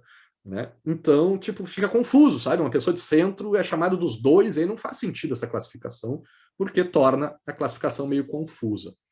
Também tem o que ele chama de terceiro inclusivo, que é a possibilidade da esquerda e da direita sentarem juntos, conversarem e acharem uma solução que sirva para ambos. Então não precisa ser dicotômica a separação. Ele fala de movimentos transversais, que na época dele ainda não estavam alinhados, que nem hoje está, né, o movimento ambientalista e ecológico, que hoje já é mais característico de esquerda, na época dele não, servia a ambos. Hoje eu acho que o assunto que eu trabalho, essa coisa de tecnologia, digitalização de serviços públicos do governo, é uma coisa que tanto a esquerda quanto a direita defende ainda, daqui a pouco vai politizar, mas por enquanto ainda é uma pauta comum. Outro argumento, existem muitas esquerdas e muitas direitas, né? É diferente, a gente sabe disso, quem é de esquerda ou de direita sabe que tem grupos que pensam muito diferentes da gente, e nos anos 90, início dos anos 2000, direita e esquerda propunham a mesma coisa, programas com os mesmos fins, que isso eu já tinha explicado para vocês. Só que ele traz argumentos a favor da divisão também de esquerda e direita. Ele vai dizer, olha, essa divisão continua aparecendo sempre, por mais que não goste, vejam, ela continua, desde lá da Revolução Francesa, a gente continua usando. E funciona, dá certo, como eu disse, se a gente fosse marcar aqui a aula, a gente ia acertar quem é de esquerda e quem é de direita. Por quê? Porque muito disso se baseia nessa identidade de grupo, por isso que eu falei que é importante a gente entender que tudo começa com panelinha, lá na Assembleia Francesa. Porque tem essa coisa meio humana da gente ter identidade de grupos, sabe? E é uma coisa meio primitiva dentro do nosso cérebro isso. Então, pode significar coisas muito diferentes. Lá em 2050, de esquerda e de direita vai ser uma coisa muito doida que a gente não consegue nem imaginar, mas vai continuar representando grupos opostos, amigo e inimigo. Né? Ele traz aqui o que a gente já trabalhou, que pode também ser vista através de uma perspectiva temporal, né, de progressistas versus conservadores, ou de uma perspectiva espacial de esquerda ou direita. Que eu ia falar só?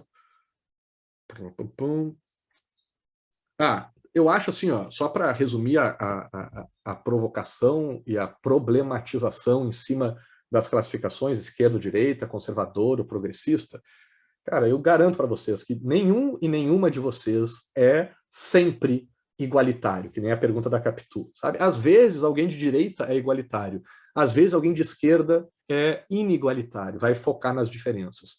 Eu garanto que nenhum e nenhuma de vocês acha que a solução para tudo na vida é mudar, é progredir. Não, velho. Tem coisas que são legais ficarem como estão hoje. Né? Por exemplo, sei lá, eu posso gostar da nossa turma, quer dizer, pô, não queria que essa turma nunca acabasse. Tem uma coisa que eu quero conservar, que eu quero que não mude nunca, porque eu gosto muito. Tem gente que é de esquerda e tá louquinho para voltar para os governos do PT. Isso é passado, isso é ser reacionário, porque não faz parte do presente mais. Isso é sonhar com um passado que já passou. Enquanto pode ter bolsonarista que quer sonhar para voltar, sonha em voltar para a ditadura militar. Ambos são reacionários. Né? Como tem bolsonarista que quer derrubar o STF e o Congresso, isso é ser revolucionário. Né? Assim como também tem gente de esquerda que quer fazer revolução. Né? Então, eu acho que nenhum bolsonarista, nenhum petista, nem ninguém de centro é sempre igualitário, inigualitário, reacionário, conservador, progressista ou revolucionário.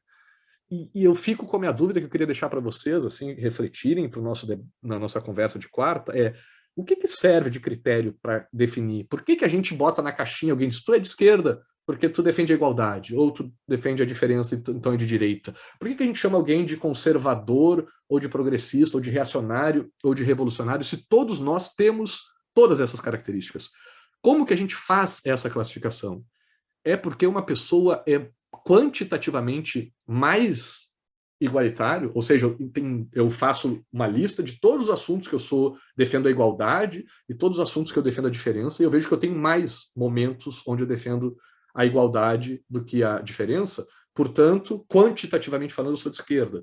Ou não, tem mais momentos, tem mais assuntos que eu quero que as coisas mudem, portanto, eu sou progressista e não sou tão conservador. Ou não, então, né, quantitativamente falando, é o meu critério. Ou eu uso um critério qualitativo, não, tem assuntos, tem mais coisa que eu sou conservador, né? Porque eu acho que na maioria das coisas a gente tem que ser conservador, mas nos assuntos mais importantes eu sou progressista, nos assuntos mais importantes eu sou igualitário. Qual é o critério que a gente usa? Porque eu duvido que alguém aqui pare para fazer qualquer uma dessas análises. A gente não vê qual é o assunto mais importante para a gente, qual é a nossa posição naquele assunto, para a gente saber se a gente é de esquerda ou de direita, nem vê isso nos outros, e a gente não faz listas para saber onde a gente tem mais elementos para um lado ou para o outro. Desculpa, só vou correr para terminar, para falar sobre ideologia, né, que de certa forma acho que é o conceito que mais explica essa classificação, esquerda ou direita, ou conservador, progressista, né? E o termo ideologia começa com esse cara aqui, que eu não sei falar o nome dele, mas diria que é Destutt de Tracy, no meu francês tosco, né? Que foi o primeiro cara a utilizar o termo ideologia em 1796, né? Só que para ele, ideologia significava uma coisa muito, né? Uma palavra irmã de biologia, tá ligado? Biologia é o estudo da vida, assim como ideologia é o estudo das ideias. Não é o posicionamento dentro de um programa de ideias coerentes, visando um projeto de sociedade. Não tem nada a ver disso. É estudar ideias. Tu pode estudar ideias soltas, pode estudar ideias organizadas e coerentes, não interessa, é o estudo das ideias. E esse cara viveu lá na França na época do Napoleão Bonaparte, participou da criação desse Instituto Nacional de Ciências e Artes em Paris, que depois ele ainda criou uma filial no Egito, quando o Napoleão começou a expandir, né? O Napoleão deixou ele coordenando isso, ele era professor desses institutos, estudava as ideias, não sei o quê. Só que depois de um determinado momento, quando Napoleão começou a se juntar ali com a Igreja Católica e com umas elites da época para tentar se expandir cada vez mais, o Tracy começou a criticar o Napoleão, dizendo que ele estava tendo ambições imperialistas e estava fazendo esses acordos com quem não devia. Por causa dessa posição do Tracy, o Napoleão acusou ele de ter ideias contrárias à realidade e contrárias ao jogo de poder. Ele ficava sonhando na teoria, era um idealista, e não entendia que na prática a gente tinha que fazer essas alianças, né?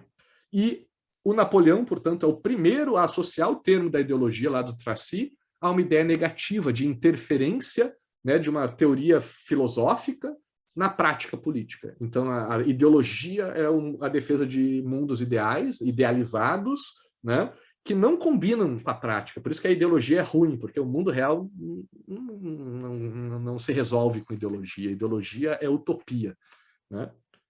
E para trazer um último elemento sobre ideologia para vocês, nosso querido Marx aqui, né, dos maiores representantes da esquerda, o que ele fala sobre ideologia? Que todo mundo que é de esquerda diz que a gente tem que ter a nossa ideologia, eu quero uma para viver, como dizia Cazuza, não posso ficar em cima do muro, quem diz que não tem ideologia é de direita, né, porque está escondendo a sua ideologia, né? Geralmente quem fala isso é de esquerda. Mas o que talvez o nome mais importante da esquerda tem para dizer sobre ideologia, né? O Marx vai dizer que a ideologia é um instrumento, né, da classe dominante. É como a burguesia fazia para impor de forma... Acho que é o próximo. É aqui, ó. A ideologia é um mecanismo não repressivo de estabilidade social. É como a burguesia usa, através do Estado e dos seus instrumentos, para convencer as massas a ficarem quietinhas lá, continuando dominadas, sem se revoltarem. Então, a ideologia para o Marx é uma coisa ruim. É uma coisa do Estado, feita pelos poderosos para oprimir os oprimidos. E outro que fala sobre ideologia, um marxista também, né, o Mannheim, no seu livro Ideologia e Utopia, que a gente vai trabalhar mais depois quando falar sobre polarização, ele vai dizer que ideologia são as ideias do grupo dominante, de quem está no poder, e utopia são as ideias do grupo que está fora do poder, que quer alcançar o poder. Justamente por isso, ideologia é sempre conservadora, porque é do grupo que está no poder, quem está no poder quer se manter no poder. E utopia é sempre transformadora, né?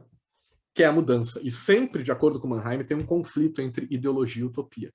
E é por isso, acho que tem um exemplo muito bom para a gente visualizar isso na prática política, é por isso que o Lula se elege dizendo que tem que mudar um monte de coisa no Brasil, que está tudo errado, mas quando ele chega lá no poder, ele diz, calma, que o negócio não é bem assim, a gente tem que negociar com os caras, a gente tem que manter a política neoliberal, a gente tem que fazer acordo com o Centrão, tem que fazer seguir o presidencialismo de coalizão lá do FHC, e o Bolsonaro também entra lá dizendo que tem que acabar com isso aí, acabar com a mamata, só que quando ele entra lá ele diz, não, peraí que a coisa não é bem assim, tem que fazer acordo com o Centrão, tem que manter a política que o Bolsa Família do Lula, sabe? Todo político faz a mesma coisa. Daí. É utópico quando está fora do poder, porque vai mudar tudo, e é ideológico nos termos do Mannheim, portanto conservador quando assume o poder, porque não quer que as coisas mudem, porque quer continuar no poder. Mas o importante daqui é que o Mannheim vai trazer outra perspectiva sobre ideologia ou utopia também, mas o nosso foco aqui é ideologia. Ser ideológico ou utópico, de acordo com Mannheim, então adotar o ponto de vista de um grupo, né? Qualquer indivíduo que faz isso, né, essa pessoa se torna inapta à compreensão de toda a realidade, porque ela passa a ver o mundo só a partir de uma perspectiva e ignora a outra, que faz parte da realidade. Então, quem segue um ponto de vista ideológico ou utópico, né, de conservação ou de mudança, progressista ou conservador, de esquerda ou de direita, não interessa o ponto que for, está vendo só uma parte da realidade e, portanto, perde a complexidade que representa o todo. Fechou. Turma, desculpa pela correria. Alguma questão que vocês queiram trazer antes da gente terminar a aula? Deixa eu ver aqui o grupo, meus amigos bolsonaristas. Beleza, gente, quem foi? Sem problema. Amigos bolsonaristas, petistas me entendem. Literalmente a Globo sendo fofa. Não me lembro o que eu estava falando da Globo. Algo mais, gente? Desculpe a correria, mas eu achei bom a gente acabar isso aí para vocês ficarem pensando e na próxima aula a gente só trocar ideia. Qualquer coisa... Oi? Foi correria, mas tranquilo, deu para acompanhar. Na próxima aula a gente vai ter mais calma e a gente pode conversar melhor sobre isso. Qualquer coisa que eu tenha passado muito rápido, eu explico melhor, tá, gente? Gente! Beleza, professor. Valeu, Capitu, obrigadão. Tchau, professor. Valeu, Muito obrigada. Tchau, tchau. Falou, gente. Abraço. Vou lá que eu tô atrasado. Abração.